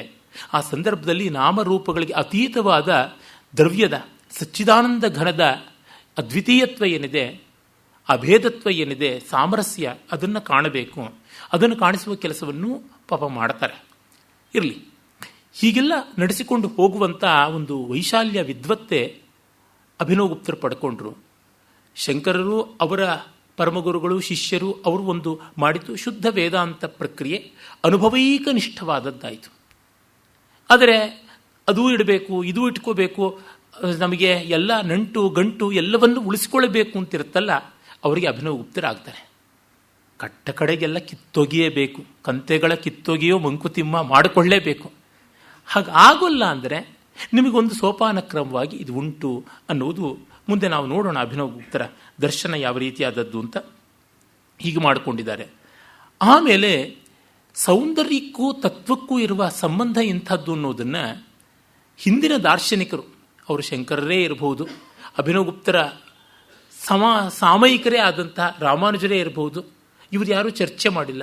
ಆಮೇಲೆ ಬಂದ ಮಧ್ವರು ಇರ್ಬೋದು, ವಲ್ಲಭರಿರ್ಬೋದು, ನಿಂಬಾರ್ಕರಿರ್ಬೋದು, ಯಾರು ಪ್ರಧಾನವಾಗಿ ಚರ್ಚಿಸಲಿಲ್ಲ. ಶಂಕರ ಪರಂಪರೆಯಲ್ಲಿ ಬಂದಂಥ ಬೇರೆಯ ವಿದ್ವಾಂಸರುಗಳು ಕೂಡ ಅಷ್ಟು ದೊಡ್ಡದಾಗಿ ಚರ್ಚೆ ಮಾಡಲಿಲ್ಲ. They are taken for granted ಅಂತ ಇತ್ತು. ಉದಾಹರಣೆಗೆ ಶಂಕರ ಪರಂಪರೆಯಲ್ಲಿ ಬಂದಂಥ ವಿದ್ಯಾರಣ್ಯರು, ಅವರ ತಮ್ಮಂದಿರಾದಂಥ ಸಾಯಣಾಚಾರ್ಯರು, ಅವರು ಬರೆದಂಥ ಅಲಂಕಾರ ಶಾಸ್ತ್ರ ಸುಧಾನಿಧಿಯಲ್ಲಿ ಸೌಂದರ್ಯಕ್ಕೆ ಯಾವ ಬೆಲೆ ಕೊಡಬೇಕು ಅನ್ನೋದು ತಾನಾಗಿ ಗೊತ್ತಾಗುತ್ತದೆ. ಅದೇ ರೀತಿ ಅಪ್ಪಯ್ಯ ದೀಕ್ಷಿತರು ಬಂದರು, ಅವರ ಕೋಲಿಯಾನಂದ, ಚಿತ್ರಮೀಮಾಂಸಾ ಇತ್ಯಾದಿ ಗ್ರಂಥಗಳಲ್ಲಿ ಗೊತ್ತಾಗುತ್ತದೆ ಬ್ಯೂಟಿ ಆಸ್ ಎ ವ್ಯಾಲ್ಯೂ ಯಾವ ರೀತಿಯಾದದ್ದು ಅಂತ. ಅಷ್ಟೇಕೆ ವಿದ್ಯಾರಣ್ಯ ಸ್ವಾಮಿಗಳ ಪಂಚದಶಿ ಗ್ರಂಥವೇ ನೋಡಿದ್ರು ನಮಗೆ ಆನಂದಗಳು ಯಾವ್ಯಾವ ರೀತಿ ಎನ್ನುವಾಗ ವಿಷಯಾನಂದದಿಂದ ಕಾವ್ಯಾನಂದಕ್ಕೆ ಮೊದಲುಗೊಂಡು ಬ್ರಹ್ಮಾನಂದದವರೆಗಿರುವ ಶ್ರೇಣಿ ಎಂಥದ್ದು ಅಂತ ಒಂದಿಷ್ಟು ಕಾಣಿಸುತ್ತದೆಯಾದರೂ ಸೌಂದರ್ಯವನ್ನು ಒಂದು ಮೌಲ್ಯವಾಗಿ ಗಮನಿಸಿ ವಿಸ್ತರಿಸಿ ಚರ್ಚೆ ಮಾಡಿದ್ದು ಕಾಶ್ಮೀರದ ದಾರ್ಶನಿಕರಿಗೆ ಸಂದಿತು. ನಮ್ಮ ದಾಕ್ಷಿಣಾತ್ಯರಲ್ಲಿ ಶ್ರೀವೈಷ್ಣವ ಪರಂಪರೆಯಲ್ಲಿ ಆ ಸೌಂದರ್ಯವನ್ನು, ಭಗವತ್ ಪ್ರೀತಿಯನ್ನು ಆರಾಧನೆ ಮಾಡಿದ ಕ್ರಮವನ್ನು ನೋಡ್ತೀವಿ. ಅದು ಆಳ್ವಾರಗಳ ಪಾಶುರಗಳಲ್ಲಿರಬಹುದು ಅಥವಾ ವೇದಾಂತ ದೇಶಿಕರಂಥವರ ಬರವಣಿಗೆಗಳಿರಬಹುದು, ಅಲ್ಲಿ ಕಾಣ್ತೀವಿ. ಹಾಗೆ ನಾವು ನಮ್ಮ ಉತ್ತರ ಭಾರತಕ್ಕೆ ಬಂದಾಗ, ಅಂದರೆ ಗೌಡಿಯ ವೈಷ್ಣವ ಪರಂಪರೆಯಲ್ಲಿ ನಮಗೆ ಉತ್ತರ ಭಾರತವೇ ಆದರೂ ಅದು ಪೂರ್ವ ಭಾರತ ಅಂತ ಅನ್ನಬೇಕಾಗುತ್ತದೆ, ಅಥವಾ ಪೂರ್ವೋತ್ತರ ಭಾರತ, ಈಶಾನ್ಯ ಭಾರತ ಅಂತ ಅನ್ನಬೇಕು. ಅಲ್ಲಿ ರೂಪಗೋಸ್ವಾಮಿ, ಜೀವಗೋಸ್ವಾಮಿ ಮೊದಲಾದವರು ಮಾಡಿರತಕ್ಕಂಥದ್ರೊಳಗೂ ಕೂಡ ದರ್ಶನಗಳಲ್ಲಿ ಸೌಂದರ್ಯವನ್ನು ಹೇಗೆ ಸ್ಥಾಪನೆ ಮಾಡೋದು ಅಂತ ಅದರ ಒಂದು ಮಹಾ ಆಯಾಮವನ್ನು ಮಧುಸೂದನ ಸರಸ್ವತಿಗಳ ಭಗವದ್ಭಕ್ತಿ ರಸಾಯನದಲ್ಲಿ ಕಾಣ್ತೀವಿ. ಹೀಗೆಲ್ಲ ಉಂಟು. ಆದರೆ ಇವೆಲ್ಲಕ್ಕೂ ಬೇಕಾಗಿರತಕ್ಕಂಥ ಒಂದು ದಾರ್ಶನಿಕವಾದ ಭೂಮಿಕೆಯನ್ನು ಸಜ್ಜು ಮಾಡಿಕೊಟ್ಟದ್ದು ಅಭಿನವಗುಪ್ತರು. ಅಭಿನವಗುಪ್ತರಿಂದ ಈಚೆಗೆ ಮುಂದಿನವರೆಲ್ಲ ಸೌಂದರ್ಯವನ್ನು ಕುರಿತು, ಆಸ್ವಾದವನ್ನು ಕುರಿತು ದರ್ಶನ ಭೂಮಿಕೆಯಲ್ಲಿ ಚಿಂತನೆ ಮಾಡೋದಕ್ಕೆ ಆರಂಭ ಮಾಡಿದ್ರು. ಅದಕ್ಕೆ ಸಂಗೀತಾದಿ ಶಾಸ್ತ್ರಗಳಲ್ಲಿ ಗ್ರಂಥ ರಚನೆ ಮಾಡಿದ ಶಾರ್ಂಗದೇವರಂಥವರು ಹೊರತಲ್ಲ. ಹೀಗೆ ಅಭಿನವಗುಪ್ತ ಬಿಕಮ್ ಎ ಅನ್ಡಿಸ್ಪ್ಯೂಟಬಲ್ ಎಂಟಿಟಿ. ಅದನ್ನು ಫಾರ್ಮಿಡಬಲ್ ಎಂಟಿಟಿ ತೆಗೆದುಹಾಕೋಕ್ಕೆ ಆಗೋದಿಲ್ಲ. ಆ ಆಲೋಚನೆಗಳನ್ನು ಚಿಂತನೆ ಮಾಡಬೇಕು, ನಮ್ಮ ದರ್ಶನಗಳಲ್ಲಿ ಆಲೋಚಿಸಿಕೊಳ್ಳಬೇಕು ಅನ್ನುವಂತೆ. ಪಾಶ್ಚಾತ್ಯ ದರ್ಶನಗಳಲ್ಲಿ ಯಾವ ರೀತಿಯಾಗಿ discussion about beauty, the concept of beauty and the philosophy of beauty is an integral part of philosophical pursuit ಅಂತಾಯಿತು, ಆ ಮಟ್ಟಕ್ಕೆ ಬರುವಂತೆ ಅಭಿನವಗುಪ್ತರ ಪ್ರಭಾವದಿಂದ ನಮ್ಮ ದೇಶದಲ್ಲೂ ಆಯಿತು. ಹಾಗೆ ಹೇಳಿದ ಮಾತ್ರಕ್ಕೆ ಹಿಂದಿನ ದಾರ್ಶನಿಕರು ಇದರ ಬಗ್ಗೆ ತಿರಸ್ಕಾರ ಹೊಂದಿದ್ರು ಅಂತ ಅರ್ಥ ಅಲ್ಲ. ಇಂಪ್ಲಾಯ್ಡ್, ಇದು ಸಿದ್ಧವಾಗುತ್ತದೆ. ಅನುಕ್ತಂ ಅನ್ಯತೋ ಗ್ರಾಹ್ಯಂ ಅಪ್ರತಿಷಿದ್ಧಂ ಅನುಮತಂ ಭವತಿ ಎನ್ನುವ ಮಾತಿದೆಯಲ್ಲ, ಆ ದೃಷ್ಟಿಯಿಂದ ಕಾಣಬಹುದಾಗುತ್ತದೆ. ಹೀಗೆ ಅಭಿನವಗುಪ್ತರ ಸ್ಥಾನ ಹಿಂದಿನ ಎಷ್ಟೋ ಶಿಖರಗಳ ಜೊತೆಯಲ್ಲಿ ನಿಲ್ಲಿಸಿದಾಗ, ಹೋಲಿಸಿದಾಗ ಅನನ್ಯವಾಗಿ ಕಾಣ್ತಾ ಬರುತ್ತದೆ. ಅದಾದ ಮೇಲೆ ಮುಂದೆ ನಾವು ಪ್ರಾಯಶಃ ಈ ಬಗೆಯ ಸಮನ್ವಯಾಚಾರ್ಯರನ್ನ, ಬಹುಭೂಮಿಕೆಗಳಲ್ಲಿ ಕೆಲಸ ಮಾಡಿದವರನ್ನ ನೋಡೋದು ಅಂತಂದರೆ ವಿದ್ಯಾರಣ್ಯ ಸ್ವಾಮಿಗಳನ್ನು ನೋಡಬಹುದು, ಅಪ್ಪಯ್ಯ ದೀಕ್ಷಿತರನ್ನು ನೋಡಬಹುದು, ವೇದಾಂತ ದೇಶಿಕರನ್ನು ನೋಡಬಹುದು, ಹೀಗೆ ಕೆಲವರನ್ನು ಕಾಣಬಹುದು. ಇತ್ತ ಕಡೆ ತತ್ಪೂರ್ವದವರು, ಅಭಿನವಗುಪ್ತರ ಪೂರ್ವದವರು ಅಂತಂದರೆ ವಾಚಸ್ಪತಿ ಮಿಶ್ರರನ್ನು ನೋಡಬಹುದು. ಅವರು ಪ್ರತ್ಯೇಕವಾಗಿ ಕಾವ್ಯ ಸೌಂದರ್ಯಶಾಸ್ತ್ರವನ್ನು ಕುರಿತು ಬರೀಲಿಲ್ಲ, ಬರೆದಿದ್ದರೆ ಅವರೊಬ್ಬರು ಎಕ್ಸ್ಟ್ರಾರ್ಡಿನರಿ ಎಕ್ಸಾಂಪಲ್ ಅಂತ ಇಲ್ಲಿಗೆ ಬರ್ತಾ ಇತ್ತು ಸಂವಾದಿ. ಆದರೆ ಯಾವ ರೀತಿಯಿಂದಲೂ ಕಡಿಮೆ ಇಲ್ಲ, ತುಂಬ ಪ್ರಗಲ್ಭವಾದದ್ದು ಅವರುಗಳ ದೃಷ್ಟಿ ಅಂತ ಅನ್ನಬಹುದು. ಈಗ ನೇರವಾಗಿ ಅಭಿನವಗುಪ್ತರ ಜೀವನದ ಮತ್ತೂ ಕೆಲವು ವಿವರಗಳನ್ನು ನೋಡ್ತಾ ಬರೋಣ. ಮೊದಲೇ ಹೇಳಿದಂತೆ ಅವರ ಕುಟುಂಬದಲ್ಲಿ ಅನೇಕ ವಿದ್ವಾಂಸರು ಇದ್ದರು ಅಂತ. ಅವನು ಚಿಕ್ಕ ವಯಸ್ಸಿನಲ್ಲೇ ತಾಯಿಯನ್ನು ಕಳ್ಕೊಂಡ್ಬಿಟ್ಟ ಅಭಿನವಗುಪ್ತ. ಮಾತಾ ಯಯೂಯುಜದಮುಂ ಕಿಲ ಬಾಲ್ಯ ಏವ ದೇವೋಹಿ ಭಾವಿ ಪರಿಕರ್ಮಣಿ ಸಂಸ್ಕರೋತಿ ಎನ್ನುವ ಮಾತನ್ನು ತಂತ್ರಾಲೋಕದಲ್ಲಿ 12ನೇ ಪಠಲದಲ್ಲಿ ಹೇಳ್ತಾರೆ. ಮಾತಾ ಯಯೂಯುಜತ್ ಲುಂಗ್ಲಕಾರ ಹೇಗೆಲ್ಲ ಬಳಕೆ ಆಗುತ್ತದೆ ಅಂತ. ಅಭಿನವಗುಪ್ತರ ಭಾಷೆ ತುಂಬ ಕಠಿಣ. ನಿನ್ನೆ ದಿವಸ ಎಸ್ ಕೆ ರಾಮಚಂದ್ರಾಯರು ಬರೆದಿರ್ತಕ್ಕಂಥ ಅಭಿನವಗುಪ್ತ ಪುಸ್ತಕವನ್ನು ತಿರುವಾಕಿ ನೋಡ್ತಾ ಇದ್ದೆ. ಅವರು ಯಾವುದಾದ್ರು ವಿಶೇಷವಾದ ಅಂಶ ಹೇಳಿದ್ರೆ ಗಮನದಲ್ಲಿ ಇಟ್ಕೊಳ್ಳೋಣ ಅಂತ. ಅಭಿನವಗುಪ್ತರ ತುಂಬ ಪ್ರಸಿದ್ಧವಾದ ಅಭಿನವ ಭಾರತೀಯ ಚಿತ್ರಂ ನಿರಾಲಂಬನಮೇವ ಮನ್ಯೇ ತಸ್ಮಾತ್ ಸತಾಮತ್ರ ನದೂಷಿತಾನಿ ಊರ್ಧ್ವರ್ಧ್ವ ಮಾರುಹ್ಯ ಯಥಾರ್ಥ ತತ್ವಂ, ಈ ರೀತಿಯಾದ ಶ್ಲೋಕಗಳನ್ನೆಲ್ಲ ಕುರಿತು ಅವರು ಉದ್ಧಾರ ಮಾಡಿಬಿಟ್ಟಿದ್ದನವೇ. ಆಮೇಲೆ ಅವರು ಹೇಳ್ತಾರೆ, ಇವೆಲ್ಲ ತುಂಬ ಚೆನ್ನಾಗಿರ್ತಕ್ಕಂಥದ್ದೇ, ಆದರೂ ಇದನ್ನು ಅನುವಾದ ಮಾಡೋದು ಕಷ್ಟ ಅಂತ. ಅವರು ಬರೀತಾರೆ, ಸೊಗಸಾದ ಶ್ಲೋಕಗಳು ಇವು, ಆದರೆ ಅನುವಾದ ಮಾಡುವುದು ಕಷ್ಟ, ತಾತ್ಪರ್ಯವಿಷ್ಟು ಅಂತ ಬರೀತಾರೆ. ನಿಜ. ಈಚೆಗೆ ನನ್ನ ಗೆಳೆಯರ ಜೊತೆಗೆ ಅದೇ ರಸಾಧ್ಯಾಯ ಭಾವಾಧ್ಯಾಯಗಳನ್ನು ಅಭಿನವ ಭಾರತಿ ಸಮೇತ ಓದ್ತಾ ಇದ್ದಿದ್ದಾಗಿತ್ತು. ಹಾಗೆ ಓದುವಾಗ ಇವುಗಳಿಗೆ ಯಾಕೆಷ್ಟು ಕಷ್ಟವಾದಂಥ ಒಂದು ವಾಗ್ರೂಪ ಇದೆ, ತಾತ್ಪರ್ಯ ಹೇಳಬಹುದು, ಪದಪದವನ್ನು ಇಟ್ಟು ಹೇಗೆ ಹೇಳೋದು. ಶ್ರೀಮದ್ ಭಾಗವತದ ಮೊದಲನೇ ಶ್ಲೋಕವೇ ಆ ಥರ ಗಂಟ್ಲು ಗಾಣವಾಗುತ್ತೆ. ಏನು ಮಾಡೋದು, ತಾತ್ಪರ್ಯ ನಮಗೆ ಗೊತ್ತಾಗಿದೆ, ಇದು ಒಳ್ಳೆ, ಅದು ನನಗೆ ಗೊತ್ತು ಅಂತವ್ರಿಗೆ ಗೊತ್ತಿಲ್ಲ, ಗೊತ್ತಿಲ್ಲ ಅಂತವ್ರಿಗೆ ಗೊತ್ತಿದೆ ಅಂತ ಉಪನಿಷತ್ತಿನಲ್ಲಿ ಬರುತ್ತದಲ್ಲ, ಆ ರೀತಿಯಾಗಿ ಆಗಿರ್ತಕ್ಕಂಥದ್ದು. ಭಾಷೆ ಪೆಡಸಾಗಿರ್ತಕ್ಕಂಥದ್ದು. ತೀನಂಶ್ರೀಯವರು ಒಂದು ಕಡೆ ಬರೀತಾರೆ, ಅವರ ಭಾಷೆ ತುಂಬ ಸಾಹಜಿಕವಾದ ಪಲುಕು ಅದರಿಂದ ಕೂಡಿರತಕ್ಕಂಥದ್ದು ಅಂತ. ಒಂದು ನುಡಿಗಾರಿಕೆ ಇದೆ, ಸಂಸ್ಕೃತದ ನುಡಿಗಾರಿಕೆ ಇದೆ, ಆದರೆ ಜಟಿಲವಾದ ಸಮಾಸಗಳಿಂದ ಕೂಡಿದ್ದು. ಈವರೆಗೂ ಕೂಡ ಅಭಿನವಗುಪ್ತರ ಅಭಿನವ ಭಾರತಿಯನ್ನು ಆದ್ಯಂತ ಯಾವುದೇ ಭಾಷೆಯಲ್ಲಿ ಅನುವಾದ ಮಾಡಲಿ. ಹಿಂದಿನಲ್ಲಿ ಮಾಡಿದ್ದಾರೆ ಪಾಪ ಪಾರ್ಸನಾಥ್ ದ್ವಿವೇದಿ ಅಂತ, ಅದು ಸಂಸ್ಕೃತದಲ್ಲೇ ಇಟ್ಟಿದ್ದಾರೆ. ಅದು ಲಿಪಿನೂ ದೇವನಾಗರಿ, ಭಾಷೆನೂ ಸಂಸ್ಕೃತ, ಹಾಗಾಗಿ ಕೂತಿದೆ. ಇಂಗ್ಲೀಷ್ನಲ್ಲಿ ಇದುವರೆಗೂ ಯಾರೂ ಮಾಡೋಕ್ಕಾಗಿಲ್ಲ. ಜಿದ್ದಿ ನಡೀತಾ ಇದೆ, ಮುಷ್ಟಿ ಕಾಳಗ ಮಾಡ್ತಾ ಇದ್ದಾರೆ, ಆ ನಡೀತಾ ಇಲ್ಲ. ಇದುವರೆಗೂ ಕನ್ನಡದಲ್ಲಿ, ಹಿಂದಿಯಲ್ಲಿ, ಸಂಸ್ಕೃತದಲ್ಲಿ ಎಲ್ಲಿಯೂ ಕೂಡ ಆಗಿಲ್ಲ. ತೆಲುಗು ಇತ್ಯಾದಿ ಭಾಷೆಗಳಲ್ಲಿ ಆಗಿಲ್ಲ. ಕಷ್ಟ ಇದೆ. ತಾತ್ಪರ್ಯ ಹೇಳಬಹುದು, ಅಕ್ಷರಾರ್ಥ ಹೇಳುವುದು ಕಷ್ಟ ಅಂತ. ಆದರೆ ಭಾಷೆಯ ಪ್ರಾಗಲ್ಭ್ಯ ತುಂಬ ದೊಡ್ಡದು ಅನಿಸುತ್ತದೆ. ಅಥವಾ ಮಹಾವಿದ್ವಾಂಸ, ದೊಡ್ಡ ವೈಯಾಕರಣ ಅನ್ನುವುದೆಲ್ಲ ನಮಗೆ ತಿಳಿಯುತ್ತದೆ. ಆ ಥರ ಅವನು ಹೇಳ್ತಾನೆ, ಚಿಕ್ಕ ವಯಸ್ಸಿನಲ್ಲೇ ತಾಯಿ ತೀರ್ಕೊಂಡ್ಬಿಟ್ರು. ಮಾತಾ ವ್ಯಯೂಯುಜದ ಮುಮ್ಕಿಲ ಬಾಲ್ಯೇವ, ತಾಯಿ ಚಿಕ್ಕ ವಯಸ್ಸಿನಲ್ಲೇ ಬಿಟ್ಟು ತೆರಳಿದ್ಲು. ದೇವೋಹಿ ಭಾವಿ ಪರಿಕರ್ಮಣಿ ಸಂಸ್ಕರೋತಿ. ಆದರೆ ಏನು ಮಾಡೋಣ, ಭಗವಂತ ನನಗೆ ಮಾತೃವಿಯೋಗವನ್ನು ಚಿಕ್ಕ ವಯಸ್ಸಿನಲ್ಲೇ ತಂದುಕೊಡೋ ಮೂಲಕ ನಾನು ಬೇರೆ ಎಲ್ಲೋ ತಾಯ್ತನವನ್ನು ಅಂತರ್ಮುಖವಾಗಿ ಅರಸಿಕೊಂಡು ಹೀಗೆ ಪ್ರತ್ಯೇಕವಾದೆ ಅಂತ. ಕೆಲವೊಮ್ಮೆ ಪ್ರೀತಿ ಸ್ಥಾನಗಳು ನಷ್ಟವಾದರೆ ವೈರಾಗ್ಯ ಬರುತ್ತೆ. ಅದು ಅವಗಚ್ಚತಿ ಮೂಢಚೇತನ ಪ್ರೇನಾಶಂ ಹೃದಯಶಲ್ಯಮರ್ಪಿತಂ ಸ್ಥಿರದಿಸ್ತು ತದೇವ ಮನ್ಯತೆ ಕುಶಲದ್ವಾರತೆಯ ಸಮುದ್ರತಂ ಅಂತ ಕಾಳಿದಾಸನ ಮಾತು. ವಸಿಷ್ಠರು ಸಂದೇಶ ಕಳಿಸ್ಕೊಡ್ತಾರೆ ಅಜಮಹಾರಾಜನಿಗೆ. ಅವಿವೇಕಿಗಳಿಗೆ ಬಂಧುನಾಶ ಸಂಕಟ ತರುತ್ತದೆ, ವಿವೇಕಿಗೆ ಮೋಕ್ಷದ್ವಾರ ತೆರೆದಂತೆ ಅಂತ. ನನ್ನ ಪೂಜನೀಯರಾದ ಗುರುಗಳು ರಂಗನಾಥ್ ಶರ್ಮರನ್ನ ಅವರ ಕೊನೆಯ ದಿವಸಗಳಲ್ಲಿ ಒಮ್ಮೆ ನಾನು ಕೇಳಿದೆ, ನಿಮಗೆ ನಿಮ್ಮ ಶ್ರೀಮತಿಯವರು ಕಮಲಾಕ್ಷಮ್ಮನವರು ನೆನಪಾಗ್ತಾರಾ, ಈಗ ಅವರ ವಿಯೋಗದ ಬಗ್ಗೆ ಖೇದ ಬರುತ್ತದೆಯಾ ಅಂತ. ನಾನು ಭಂಡ, ಯಾರ್ಯಾರನ್ನ ಏನೇನೋ ಎಲ್ಲ ಪ್ರಶ್ನೆ ಕೇಳ್ತೀನಿ. ನನಗಿಂತ ಭಂಡ ಅಂದರೆ ನನ್ನ ಸ್ನೇಹಿತ ಡಾಕ್ಟರ್ ಕೃಷ್ಣ ಅಂತ ಅನಿಸುತ್ತೆ. ಯಾರನ್ನು ಏನೋ ಪರ್ಸನಲ್ ಕ್ವಶನ್ ಕೇಳಿಬಿಡ್ತಾನೆ. ಹಾಗೆ ರಂಗನಾಥ್ ಶರ್ಮರು ಒಂದು ಕ್ಷಣ ಯೋಚನೆ ಮಾಡಿ, ನೆನಪಿಗೆ ಬರ್ತಾಳೆ ಹೌದು, ಅರೆ ಕೆಲವೊಮ್ಮೆ ಪೀಡೆ ಕಳೀತು ಅಂತ ಅನಿಸುತ್ತೆ ಅಂತ ಹೇಳಿ, ಆಕೆಗೆ ಸಂಕಟ ಆಗ್ತಿತ್ತಲ್ಲ, ಆ ಖೇದ ಬರ್ತಿತ್ತಲ್ಲ, ಅದು ಬೇಡವಾಯಿತು ಅಂತನ್ನುವಂಥದ್ದು. ಕಷ್ಟ, ಯಾವುದನ್ನು ಹೇಗೆ ನೋಡೋದು ಅಂತಕ್ಕಂಥದ್ದು ತುಂಬ ತೊಡಕಾದದ್ದು. ಈ ರೀತಿ ಆತ ವಿದ್ಯೆಗೆ, ವ್ಯಾಸಂಗಕ್ಕೆ ತನ್ನನ್ನು ತೆತ್ತುಕೊಂಡಿದ್ದು ಅಂತ ನಮಗೆ ತಿಳಿಯುತ್ತದೆ. ಆಮೇಲೆ ಆತನಿಗೆ ತಂದೆಯೇ ನರಸಿಂಹಗುಪ್ತನೇ ವ್ಯಾಕರಣದಲ್ಲಿ ವಿದ್ವಾಂಸನಾಗಿ ಆಚಾರ್ಯನಾಗಿ ಪಾಠ ಮಾಡಿದ್ದು ಅಂತ ಗೊತ್ತಾಗುತ್ತದೆ.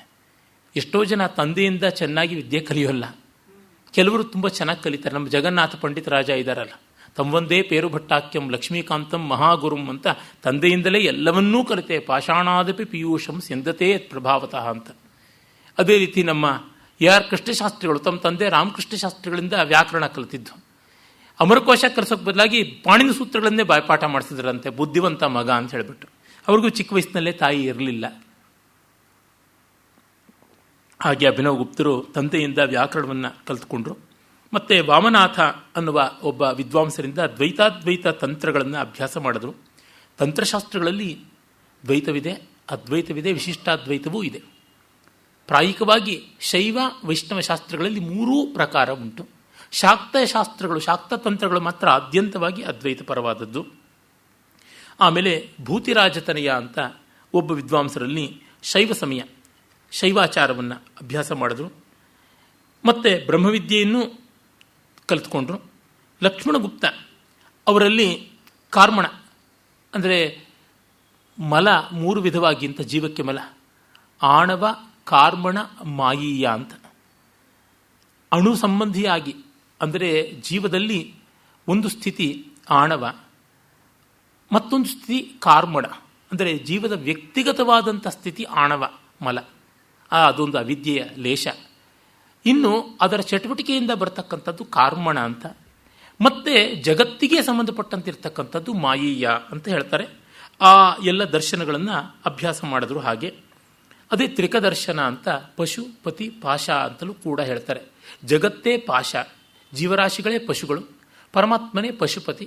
ಪಶುಪತಿಯ ಅನುಗ್ರಹದಿಂದ ಪಶುವಿಗೆ ಪಾಶ ವಿಚ್ಛೇದನವಾಗುತ್ತದೆ, ಮುಕ್ತಿ ಸಿಗುತ್ತದೆ ಅಂತ.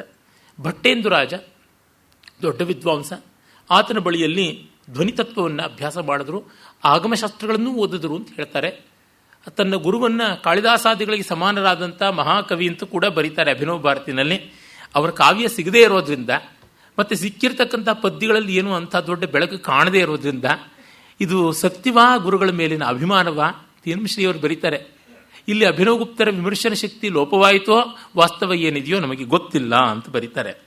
ಆಮೇಲೆ ಭಟ್ಟತೌತ ಸದ್ವಿಪ್ರತೋತ ವದನೋದಿತ ನಾಟ್ಯವೇದ ತತ್ವಾರ್ಥಮರ್ಥಿಚನ ವಾಂಛಿತ ಸಿದ್ಧಿಹೇತು ಅಂತ ಅವನೇ ಬರ್ಕೋತಾನೆ. ತೋತ ಅಥವಾ ತೌತ, ಭಟ್ಟತೌತರ ಹತ್ರ ನಾಟ್ಯಶಾಸ್ತ್ರವನ್ನು ಅಭ್ಯಾಸ ಮಾಡಿದ್ದು.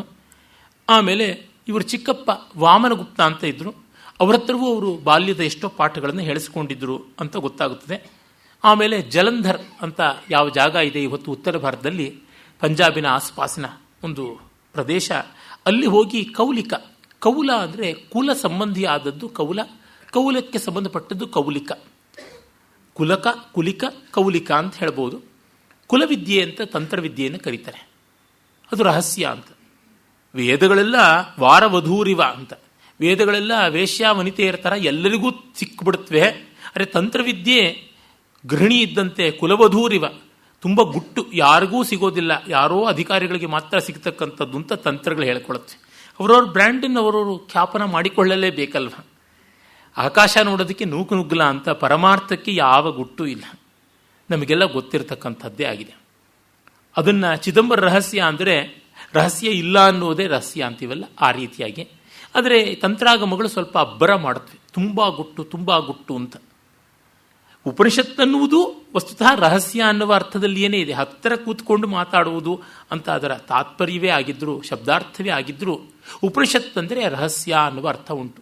ರಸಸ್ಯ ಉಪನಿಷತ್ ಪರ ಅಂತ ಆನಂದವರ್ಧನ ಹೇಳಿದ್ರೆ ಅದೇ ಅರ್ಥದಲ್ಲಿ. ಇತ್ಯೇಷ ಉಪನಿಷತ್ ಅಂತೆಲ್ಲ ಹೇಳುವಾಗ ಇದು ಮಹಾ ಗುಟ್ಟಿನ ಸಂಗತಿ ಅಂತ. ದೊಡ್ಡದನ್ನು ಅನಧಿಕಾರಿಗಳಿಗೆ ತಲುಪಿಸಬಾರ್ದು, ಜೋಪಾನ ಮಾಡಬೇಕು, ಉಪೇಕ್ಷೆ ಮಾಡಬಾರ್ದು. ಎಲ್ಲ ಕಡೆಯಲ್ಲೂ ಸಿಗ್ತಾ ಇದೆ ಅಂತ ನಮಗೆ ಯಾಕೆ ಬೇಕು, ಅಗ್ಗವಾದದ್ದು ಅಂತ ಬಿಸಿಡುಬಿಟ್ರೆ ಕಷ್ಟ ಅನ್ನುವ ಅರ್ಥದಲ್ಲಿ ಇದ್ದಿರಬಹುದು. ಹೀಗೆ ಉಪನಿಷತ್ತುಗಳಿಗೆ ರಹಸ್ಯ ಅನ್ನುವ ಅರ್ಥ ಬಂದಂತೆ ಆತ್ಮೀಯವಾದ ಸಂವಾದದಲ್ಲಿ ಮಾತ್ರ ತಿಳ್ಕೊಳ್ಳಬಹುದಾದದ್ದು. ಅಂದರೆ ಸಹ ಧರ್ಮ, ಸಹ ಮನಸ್ಸು ಇದ್ದರೆ ಗೊತ್ತಾಗಬಹುದು ಅನ್ನುವ ಉಪನಿಷತ್ತಿನ ತತ್ವ ಏನಿದೆ ಅದು ಮುಂದೆ ರಹಸ್ಯವಾದಂತೆ ಆಗಮದ್ದು ಕೂಡ ರಹಸ್ಯ ಅಂತ ಅನ್ನಿಸ್ಕೊಳ್ತು. ಈ ಥರ ನಡೆಯುತ್ತಾ ಬರುತ್ತದೆ. ನಾವು ವಿದ್ಯಾ ಪರಂಪರೆಯಲ್ಲಿ ಇವನ್ನು ಕಂಡೇ ಕಾಣ್ತೀವಿ. ಅಲ್ಲಿಗೆ ಹೋಗಿ ಈ ಕೌಲಿಕ ಶಾಸ್ತ್ರವನ್ನು ಅಭ್ಯಾಸ ಮಾಡಿದನಂತೆ. ಆತನಿಗೆ ಅನೇಕ ಗುರುಗಳಲ್ಲಿ ಬೇಕಾದಂತೆ ಅಧ್ಯಯನ ಮಾಡತಕ್ಕಂಥ ಅಪೇಕ್ಷೆ ಬಹಳ ಇತ್ತು ಅಂತ ಗೊತ್ತಾಗುತ್ತದೆ. ಶಂಭುನಾಥ ಅಂತ ಮತ್ತೊಬ್ಬ ಗುರುವಿನ ಹತ್ರ ಕುಲದರ್ಶನವನ್ನು ಅಭ್ಯಾಸ ಮಾಡಿದನಂತೆ. ಆಮೇಲೆ ಕೆಲವು ಗುರುಗಳ ಹೆಸರನ್ನು ಹೇಳ್ತಾನೆ. ಶ್ರೀಚಂದ್ರ, ಭಕ್ತಿವಿಲಾಸ, ಯೋಗಾನಂದ, ಚಂದ್ರವರ, ಅಭಿನಂದ, ಶಿವಶಕ್ತಿ, ವಿಚಿತ್ರನಾಥ, ಧರ್ಮ, ಶಿವ, ವಾಮನ, ಉದ್ಭಟ, ಭೂತೀಶ, ಭಾಸ್ಕರ ಅಂತೆಲ್ಲ. ಇಲ್ಲಿ ಉದ್ಭಟ ಅಂದರೆ ಉದ್ಭಟ ಅಂತ ಅಲಂಕಾರ ಶಾಸ್ತ್ರಜ್ಞ ಆತ ಅಲ್ಲ. ಆತ 8ನೇ ಶತಮಾನದಲ್ಲಿ ಇದ್ದವನು. ಆತ ಅಭಿನವಗುಪ್ತನ ಗುರುವಲ್ಲ. ಮತ್ತು ಭಾಸ್ಕರ ಅಂತಕ್ಕಂಥವನು ಈತನ ವ್ಯಾಖ್ಯಾನವನ್ನು ಬರೆದಿದ್ದಾನೆ. ಈತನ ಗ್ರಂಥಕ್ಕೆ ವ್ಯಾಖ್ಯಾನ ಭಾಸ್ಕರಿ ಅಂತಲೇ ಬಹಳ ಪ್ರಸಿದ್ಧವಾದ ವ್ಯಾಖ್ಯಾನ. ಆತ ಅಲ್ಲ, ಇನ್ನೊಬ್ಬ ಭಾಸ್ಕರ. ಒಂದೇ ಹೆಸರಿನವರು ಅನೇಕರು ಇರ್ತಾರಲ್ಲ, ಹಾಗೆ ಇವರೆಲ್ಲ ಯಾವ ವಿಷಯವನ್ನು ಕಲಿಸ್ಕೊಟ್ರು ಅನ್ನುವಂಥದ್ದು ನಮಗೆ ಗೊತ್ತಿಲ್ಲ. ಅವನಂತೂ 80 ಜನ ಗುರುಗಳ ಬಳಿ ಅಭ್ಯಾಸ ಮಾಡಿದ ಅಂತ ನನ್ನ ಬಂಧುಗಳು doctor K S Nagarajan contribution of Kashmir to Sanskrit literature ಅಂತ ಒಂದು ಸಂಶೋಧನಾ ಗ್ರಂಥ ಬರೆದಿದ್ದಾರೆ. ಅವರೊಮ್ಮೆ ಮಾತಿನಲ್ಲಿ ಹೇಳಿದರು, ಅವನು ಉಲ್ಲೇಖ ಮಾಡಿರ್ತಕ್ಕಂಥದ್ದು ಸುಮಾರು 22 ಅಂತ ಹೇಳ್ತಾರೆ. ಆದರೆ 80 ಗುರುಗಳ ಬಳಿ ಅಭ್ಯಾಸ ಮಾಡಿದ್ದ ಅಂತ ಜನಶ್ರುತಿ ಉಂಟು ಅಂತ. ಅದರಿಂದಲೇ ಅವನು ಹೇಳ್ತಾನೆ, ತಸ್ಯಮೇ ಸರ್ವಶಿಷ್ಯಸ್ಯ ನೋಪದೇಶ ದರಿದ್ರತ. ಎಲ್ಲ ದೊಡ್ಡವರಿಗೂ ಶಿಷ್ಯನಾಗಿರೋದ್ರಿಂದ ನನಗೆ ಪಾಠದಲ್ಲಿ ಮಾತ್ರ ಕೊರತೆ ಆಗಿಲ್ಲ ಅಂತ. ಈ ರೀತಿ ಹೇಳಿಕೊಳ್ಳುವ ಭಾಗ್ಯ ತುಂಬ ಜನಕ್ಕೆ ಸಿಗೋದಿಲ್ಲ. ವಿಶಾಲವಾಗಿ ಅನೇಕರ ಹತ್ರ ನಾವು ಕಲಿತು ಬಂದಿದ್ದೀವಿ ಅಂತ. ಅದು ಬಹಳ ದೊಡ್ಡ ಭಾಗ್ಯ, ತುಂಬ ಶ್ರಮಾವಹವೂ ಆದಂಥದ್ದು. ಅದರಿಂದ ಒಂದಂತೂ ಆಯಿತು, ಈತನ್ನು ಯಾರು ಸಮಕಾಲೀನರು ಪ್ರಶ್ನೆ ಮಾಡುವಂತೆ ಇರಲಿಲ್ಲ. ನಿನಗೇನು ಗೊತ್ತಾ ಅಂದರೆ ನನಗೆ ನಿನಗಿಂತ ಚೆನ್ನಾಗಿ ಗೊತ್ತಿದೆಯಯ್ಯ ಅಂತ. ಅದು ಹೇಗೆ ಅಂತಂದರೆ ಹೌ ಆರ್ ಯು ಅಂದರೆ I am better than you ಅಂತ ಉತ್ತರ ಕೊಟ್ಟಂತೆ. ಆ ಥರದಕ್ಕೆ ಹೆಚ್ಚಿನವನೇ ಅವನು. ಅದರೊಳಗೆ ವಿನಯ ಅನ್ನೋದು ಇದ್ದೇ ಇದ್ದರೂ ಕೂಡ ವಿನಯಕ್ಕೆ ಅಲಂಕಾರಪ್ರಾಯವಾದಂಥ ವಿದ್ವದ ಅಹಂಕಾರವು ಯಥೇಷ್ಟವಾಗಿತ್ತು. ಮತ್ತು ಅಷ್ಟು ಅಲಂಕಾರದ ಭಾರವನ್ನು ತಾಳುವಷ್ಟು ಅವನ ಅಂತಃಸತ್ವದ ಕಾಯ ದೃಢವಾಗಿತ್ತು ಅಂತಲೂ ನಮಗೆ ಗೊತ್ತಾಗುತ್ತದೆ. ಅವನ ಕುಟುಂಬವೇ ವಿದ್ಯಾವಂಶ ಅಂತ ಹೇಳಿದೆ. ಅವನಿಗೆ ತಮ್ಮ ಒಬ್ಬ ಇದ್ದ, ಮನೋರಥ ಅಂತ. ಈ ಮನೋರಥ ಧ್ವನಿ ವಿರೋಧಿಯಾದ ಮನೋರಥ ಅಂತ ಒಬ್ಬ ಇದ್ದ. ಅದನ್ನು ಅಭಿನವಗುಪ್ತನೇ ಉಲ್ಲೇಖ ಮಾಡ್ತಾನೆ ಆನಂದವರ್ಧನ ಧ್ವನ್ಯಾಲೋಕದಲ್ಲಿ ಬರತಕ್ಕಂಥ ಒಂದು ಮಾತಿಗೆ. ಅವನಲ್ಲ. ಆಮೇಲೆ ಅವನ ಬಂಧುವರ್ಗದವರು, ಕಸಿನ್ಸ್ ಅಂತೀವಲ್ಲ, ದಾಯಾದರು, ಕ್ಷೇಮ, ಉತ್ಪಲ, ಅಭಿನವ, ಅವನು ಇನ್ನೊಬ್ಬ ಅಭಿನವ, ಚಕ್ರಕ, ಪದ್ಮಗುಪ್ತ, ಈ ರೀತಿಯಾಗಿ ಹಲವರಿದ್ದರು. ಮತ್ತು ಇವನ ಶಿಷ್ಯಕೋಟಿಯು ತುಂಬ ವಿಸ್ತೃತವಾದಂಥದ್ದು. 1200 ಜನ ಶಿಷ್ಯರ ಜೊತೆ ಗುಹಾ ಪ್ರವೇಶವೇ ಮಾಡದ ಅಂತ. ಇನ್ನು ಹೊರಗಡೆ ಉಳಿದಂಥ ಶಿಷ್ಯರು ಇನ್ನೆಷ್ಟು ಜನ. ಅಪಾರ ಶಿಷ್ಯವರ್ಗವನ್ನು ಸಂಪಾದಿಸಿದ್ದ.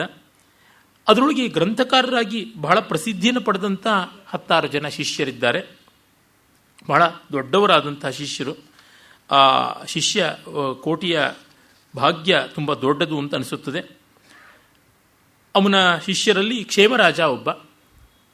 ಅವನು ಗುರುವಿನ ಹಾಗೇನೆ ತಂತ್ರ, ಅಲಂಕಾರ, ಶೈವದರ್ಶನ 3ರ ಮೇಲೂ ಬರೆದಿದ್ದಾನೆ. ಇವನು ಲೋಚನ, ತನ್ನ ಗುರುವಿನ ಧ್ವನ್ಯಾಲೋಕ ಲೋಚನದ ಮೇಲೆ ಒಂದು ವ್ಯಾಖ್ಯಾನ ಬರೆದಿದ್ದ. ಅದು ನಮಗೆ ಸಿಕ್ಕಿಲ್ಲ. ಆಮೇಲೆ ಸ್ಪಂದಕಾರಿಕಾದಂಥ ಗ್ರಂಥದ ಮೇಲೂ ವ್ಯಾಖ್ಯಾನ ಬರೆದ. ಸ್ವಚ್ಛಂದೋದ್ಯೋತ ಅಂತ ಸ್ವಚ್ಛಂದ ತಂತ್ರದ ಮೇಲೆ ವ್ಯಾಖ್ಯಾನ ಬರೆದಿದ್ದಾನೆ. ಎಲ್ಲದಕ್ಕೂ ಉದ್ಯೋತ ಅನ್ನೋ ಹೆಸರಿನಲ್ಲಿ ಬರೆದಾನೆ. ನೇತ್ರೋದ್ಯೋತ, ವಿಜ್ಞಾನ ಭೈರವೋದ್ಯೋತ, ವಿಜ್ಞಾನ ಭೈರವ ಒಂದು ತಂತ್ರಗ್ರಂಥ, ಧ್ವನ್ಯಾಲೋಕ ಲೋಚನೋದ್ಯೋತ, ಈ ರೀತಿಯಾಗಿ ಬರೆದಿದ್ದಾನೆ. ಸ್ಪಂದ ನಿರ್ಣಯ, ಪ್ರತಿಭಿಜ್ಞಾ ಹೃದಯ, ಈ ಥರ ಬೇಕಾದಷ್ಟು ಬರೆದಿದ್ದಾನೆ. ಇದನ್ನು ಗುರುಗಳ ಸ್ತೋತ್ರದ ಮೇಲೆಲ್ಲ ವ್ಯಾಖ್ಯಾನವನ್ನು ಬರೆದಿದ್ದಾನೆ. ಆಮೇಲೆ ಅವನು ಇನ್ನೊಬ್ಬ ಶಿಷ್ಯ ಯೋಗರಾಜ. ಅವನು ಅಭಿನವಗುಪ್ತನ ಕೃತಿ ಪರಮಾರ್ಥ ಸಾರದ ಮೇಲೆ ವ್ಯಾಖ್ಯಾನ ಬರೆದ. ಮತ್ತು ಅವನು ಕ್ಷೇಮರಾಜನಿಗೂ ಶಿಷ್ಯ ಆಗಿದ್ದ ಅಂತ ಗೊತ್ತಾಗುತ್ತೆ. ಮತ್ತು ಸುಭಟದತ್ತ ಅಂತ ಒಬ್ಬ ಇದ್ದ, ಅವನು ತಂತ್ರಾಲೋಕವನ್ನು ಕುರಿತು ವಿವರಣೆಯನ್ನು ಕೊಡ್ತಾನೆ. ಮತ್ತು ಜಯರಥ ಅವನು ಬಹಳ ಪ್ರಸಿದ್ಧ ತಂತ್ರಾಲೋಕಕ್ಕೆ ವಿಸ್ತೃತವಾದ ವ್ಯಾಖ್ಯಾನ ಬರೆದಿದ್ದಾನೆ, ವಿವೇಕ ಅಂತಕ್ಕಂಥದ್ದು. ಮತ್ತು ಜಯರಥ ಅಲಂಕಾರ ವಿಮರ್ಶಿನಿ ಅಂತ ರಯ್ಯಕನ ಅಲಂಕಾರ ಸರ್ವಸ್ವದ ಮೇಲಿನ ವ್ಯಾಖ್ಯಾನ ಬರೆದಿದ್ದಾನೆ. ಅಲಂಕಾರ ಉದಾಹರಣ ಅಂತ ಇನ್ನೊಂದು ಗ್ರಂಥ ಬರೆದಿದ್ದಾನೆ. ಶೋಭಾಕರ ಗುಪ್ತ ಅಂತ ಇನ್ನೊಬ್ಬ, ಅವನು ಕೂಡ ತನ್ನ ಗುರುಗಳ ಕೃತಿಗೆ ವ್ಯಾಖ್ಯಾನ ಬರೆದಿದ್ದಾನೆ. ಭಾಸ್ಕರ ಕಂಠ ಅಥವಾ ಭಾಸ್ಕರಿ ಎನ್ನುವ ವ್ಯಾಖ್ಯಾನವನ್ನು ಪ್ರತಿವಿಜ್ಞಾ ವಿಮರ್ಶಿನಿ ಅಂತ ಅಭಿನವಗುಪ್ತರ ಬರವಣಿಗೆಯ ಮೇಲಿನ ಒಂದು ಗ್ರಂಥ ಬರೆದಿದ್ದಾನೆ. ಆಮೇಲೆ ಯೋಗವಾಸಿಷ್ಠ ಯಾವುದು ಲೋಕವಿಖ್ಯಾತವಾದ ವೇದಾಂತ ಗ್ರಂಥ, ಯೋಗವನ್ನು ವೇದಾಂತವನ್ನು ಸಮನ್ವಯ ಮಾಡುವಂಥ ಒಂದಿಷ್ಟು ಚಿತ್ತಭೂಮಿಕೆಗಳ ವಿಶಿಷ್ಟತೆಯನ್ನು ಸಾರತಕ್ಕಂಥ ಕೃತಿ. ಅದು ಕಾಶ್ಮೀರದಲ್ಲಿ ಬಹಳ ಪ್ರಸಿದ್ಧವಾಗಿತ್ತು. ಇದನ್ನು ಬರೆದವರು ಹೆಚ್ಚು ಕಡಿಮೆ 7-8ನೇ ಶತಮಾನದಲ್ಲಿದ್ದಂಥ ಬಂಗಾಳ ದೇಶದ ಕಡೆಗೆ ಬದುಕಿ ಬಾಳಿದ ಮಹಾಕವಿ ಅಭಿನಂದ ಅಂತ. ಆ ಅಭಿನಂದನ ಈ ಯೋಗ ವಾಸಿಷ್ಠಕ್ಕೆ ವ್ಯಾಖ್ಯಾನ ಬರೆದವನು ಭಾಸ್ಕರ ಕಂಠ ಅಂತ ಗೊತ್ತಾಗುತ್ತದೆ. ಅದಲ್ಲದೆ ಕ್ಷೇಮೇಂದ್ರ, ಅವನ ಬಗೆಗೆ ವಿಸ್ತೃತವಾಗಿ 4 ಕಂತುಗಳಲ್ಲಿ ಭಾಷಣ ಮಾಡಿದ್ದೀನಿ. ಕ್ಷೇಮೇಂದ್ರ ಮಹಾಕವಿ, ಮಹಾವಿದ್ವಾಂಸ, ಅನೇಕ ಗ್ರಂಥಗಳು ಬರೆದವನು, ಸುಮಾರು 40-50 ಕೃತಿಗಳು ಬರೆದ ಆತ ಅಭಿನವಗುಪ್ತನ ಶಿಷ್ಯ. ಆಮೇಲೆ ಮಹೇಶ್ವರಾನಂದ ಅಂತ, ಅವನು ದಕ್ಷಿಣ ದೇಶದವನು, ಇಲ್ಲಿಂದ ಹೋಗಿ ಅನೇಕ ಕೃತಿಗಳನ್ನು ಬರೆದ. ಮಹಾರ್ಥಮಂಜರಿ, ಸಂವಿದುಲ್ಲಾಸ, ಪರಾಸ್ತೋತ್ರ, ಮುಕುಂದ ಕೇಲಿ, ನಖಪ್ರತಾಪ, ಪರಿಮಳ, ಈ ಥರ ಬೇಕಾದಷ್ಟು. ವರದರಾಜ ಅಂತ ಇನ್ನೊಬ್ಬ ಅವನು ಶಿಷ್ಯ ಇದ್ದಾನೆ, ಅವನು ಶಿವಸೂತ್ರ ವಾರ್ತಿಕ ಅಂತ ಬರೆದಿದ್ದಾನೆ. ತುಂಬ ಅಂತರ್ದೃಷ್ಟಿಯ ಕೆಲವೊಂದು ಅಂಶಗಳು ಅಲ್ಲಿ ಕಾಣಸಿಗುತ್ತವೆ. ಹೀಗೆಲ್ಲ ಬೇಕಾದಂತೆ ಅವನ ಉತ್ತರೋತ್ತರವಾಗಿ ಬಂದಂಥ ವಿದ್ವಾಂಸರ ಪಂಕ್ತಿ ಕೂಡ ದೊಡ್ಡದು. ದಾರ್ಶನಿಕವಾಗಿ ಹೇಗೆ ಸೋಮಾನಂದ, ಉತ್ಪಲ ಮೊದಲಾದವರೆಲ್ಲ ಇದ್ದರು, ಇವನಿಗೆ ಪೂರ್ವಜರು, ಸಾಹಿತ್ಯದಲ್ಲಿಯೂ ಇದ್ದರು ಅಂತ. ನಾಟ್ಯಶಾಸ್ತ್ರದಲ್ಲಿಯೂ ಇವನಿಗೆ ಪೂರ್ವಾಚಾರ್ಯರಿದ್ದರು.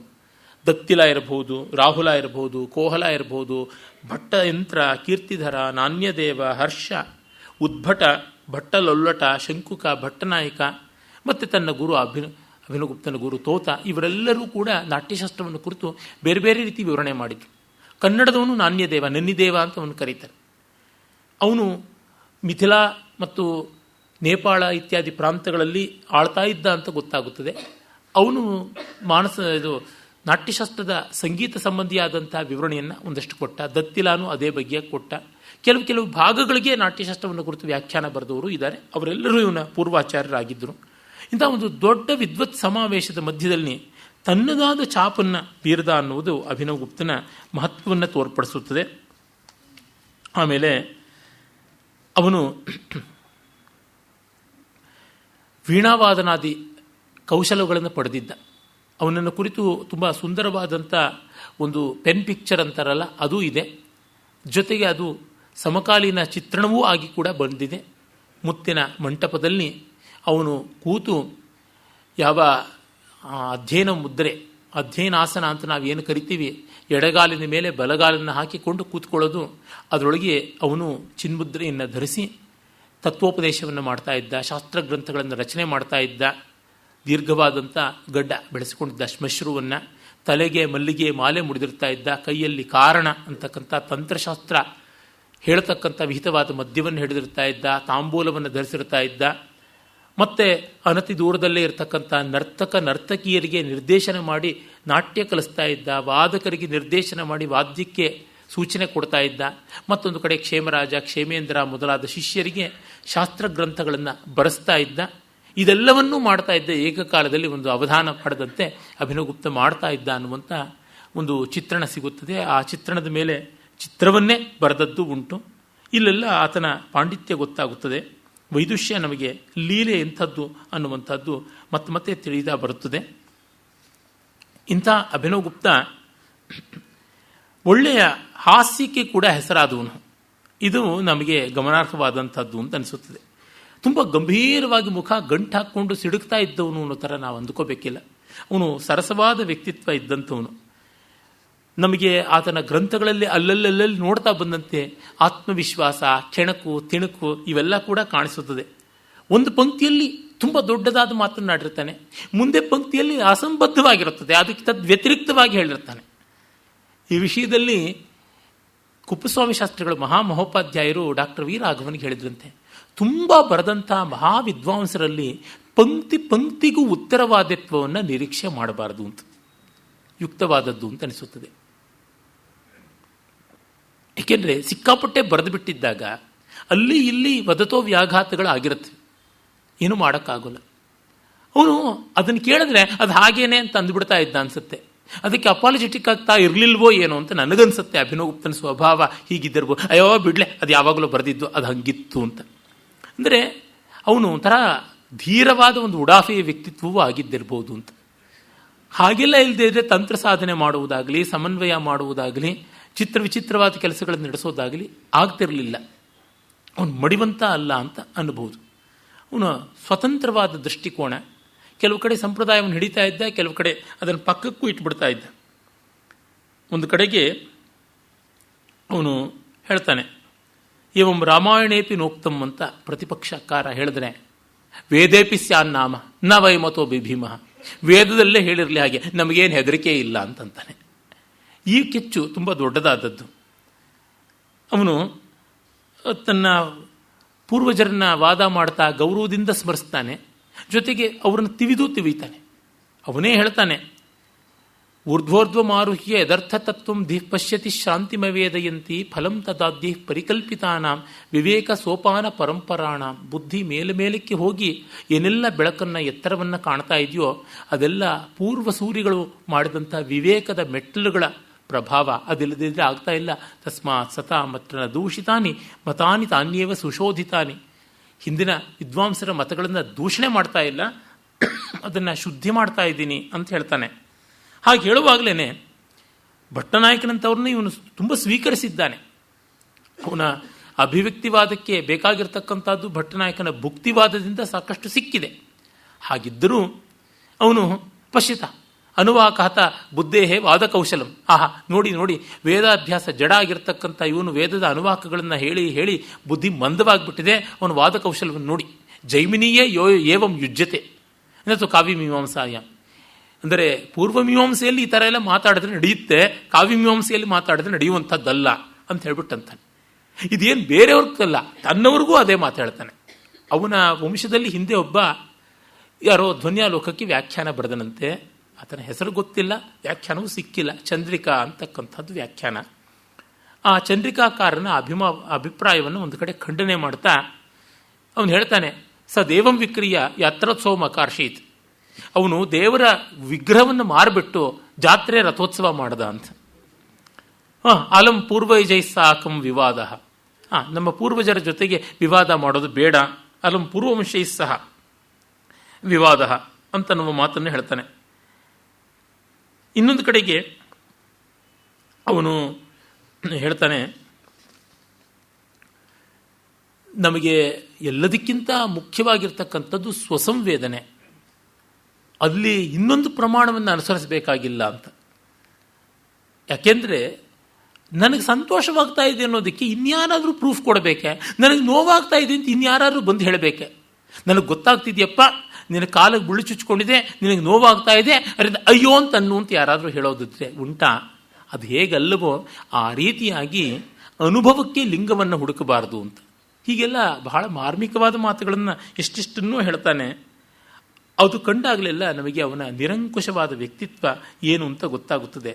ಅದೇ ಸಂದರ್ಭದಲ್ಲಿ ಭಾವ ನಿರ್ಭರತೆಯಿಂದ, ಸಮರ್ಪಣ ಬುದ್ಧಿಯಿಂದ ಎಷ್ಟು ಭವ್ಯವಾದಂಥ ಮಾತುಗಳನ್ನು ಹೇಳ್ತಾನೆ. ಯದುನ್ಮೀಲನ ಶಕ್ತಿಯೈವ ವಿಶ್ವಮುನ್ಮೀಲತಿ ಕ್ಷಣಾತ್ ಸ್ವಾತ್ಮಾಯತನ ವಿಶ್ರಾಂತ ಮುಂದೇಹಂ ಪ್ರತಿಭಾಂ ಪರಾಮ್ ಅಂತ. ಯಾವ ಪ್ರತಿಭೆ ಕಣ್ತೆರೆದೊಡನೆ ಜಗತ್ತೆಲ್ಲ ಕಣ್ತೆರೆಯುತ್ತದೆಯೋ, ತನ್ನೊಳಗೇ ಇರತಕ್ಕಂಥ ಶಕ್ತಿಯೋ ಅದು. ಅಂಥ ಶ್ರೇಷ್ಠವಾದ ಪ್ರತಿಭೆಗೆ ಪರಾವಾಕ್ ಅನ್ನುವಂಥದ್ದಕ್ಕೆ ನನ್ನ ನಮಸ್ಕಾರ ಅಂತಾನೆ. ಇನ್ನೊಂದು ಕಡೆ ಹೇಳ್ತಾನೆ, ವಸ್ತುತಃ ಶಿವಮಯೇ ಹೃದಯ ಸ್ಫುಟಂ ಸರ್ವತಃ ಶಿವಮಯಂ ವಿರಾಜತೆ. ಅಂತರಂಗದಲ್ಲಿ ಶಿವ ಕಂಡ ಮೇಲೆ ಬಹಿರಂಗದಲ್ಲಿ ಎಲ್ಲೆಲ್ಲೂ ಶಿವನೇ ಅಂತ. ದೇಹಾಭಿಮಾನೇ ಗಲಿತೆ ವಿಜ್ಞಾತೆ ಪರಮಾತ್ಮನಿ ಯತ್ರ ಯತ್ರ ಮನೋಯಾತಿ ತತ್ರ ತತ್ರ ಸಮಾಧಯ ಅನ್ನುವುದು ಪ್ರಸಿದ್ಧವಾದ ಶ್ಲೋಕ.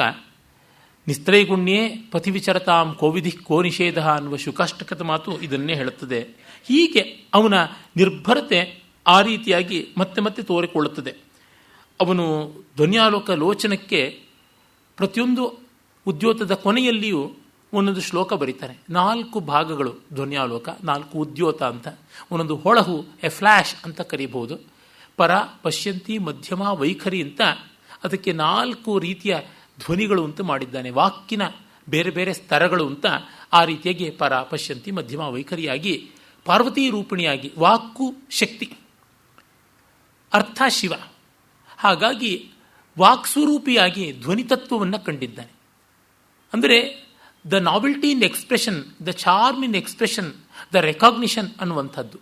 ನಾಟ್ಯಶಾಸ್ತ್ರದ 36 ಅಧ್ಯಾಯಗಳನ್ನು ಶಿವಾತ್ಮಕವಾಗಿ ಕಂಡಿದ್ದಾನೆ. ಪ್ರತಿವಿಜ್ಞಾ ದರ್ಶನದ ಪ್ರಕಾರ 36 ತತ್ವಗಳು ಅಂತ. ನಾಟ್ಯಶಾಸ್ತ್ರದ ಕೆಲವು ಪಾಠಗಳ ಪ್ರಕಾರ 37 ಅಧ್ಯಾಯ, ಇನ್ನು ಕೆಲವು ಪಾಠಗಳ ಪ್ರಕಾರ 36. ಅಭಿನವಗುಪ್ತಂದು 36 ಅಧ್ಯಾಯಗಳದು. ಅವನು ರಸತತ್ವ, ಅರ್ಥತತ್ವ, ರಸಾದೃತೆ ಕಶ್ಚಿದ ಅರ್ಥ ಪ್ರವರ್ತತೆ ಅಂತ ಅರ್ಥತತ್ವವಾಗಿ ಶಿವನನ್ನು 36 ಅಧ್ಯಾಯಗಳಲ್ಲಿ 36 ರೂಪಿಯಾಗಿ ಪಂಚಭೂತಗಳಿರಬಹುದು, 74 ಸಾಂಖ್ಯರೆಳುವ ತತ್ವಗಳಿರ್ಬೋದು, ಅದರೊಳಗೆ ಸೇರಿಕೊಳ್ಳುತ್ತಲ್ಲ, ಇವನ್ನೆಲ್ಲವನ್ನೂ ಪೋಣಿಸಿಕೊಂಡು ಒಂದೊಂದು ಅಧ್ಯಾಯದ ಆರಂಭದಲ್ಲಿ ಶಿವಸ್ತೋತ್ರ ಮಾಡ್ತಾನೆ.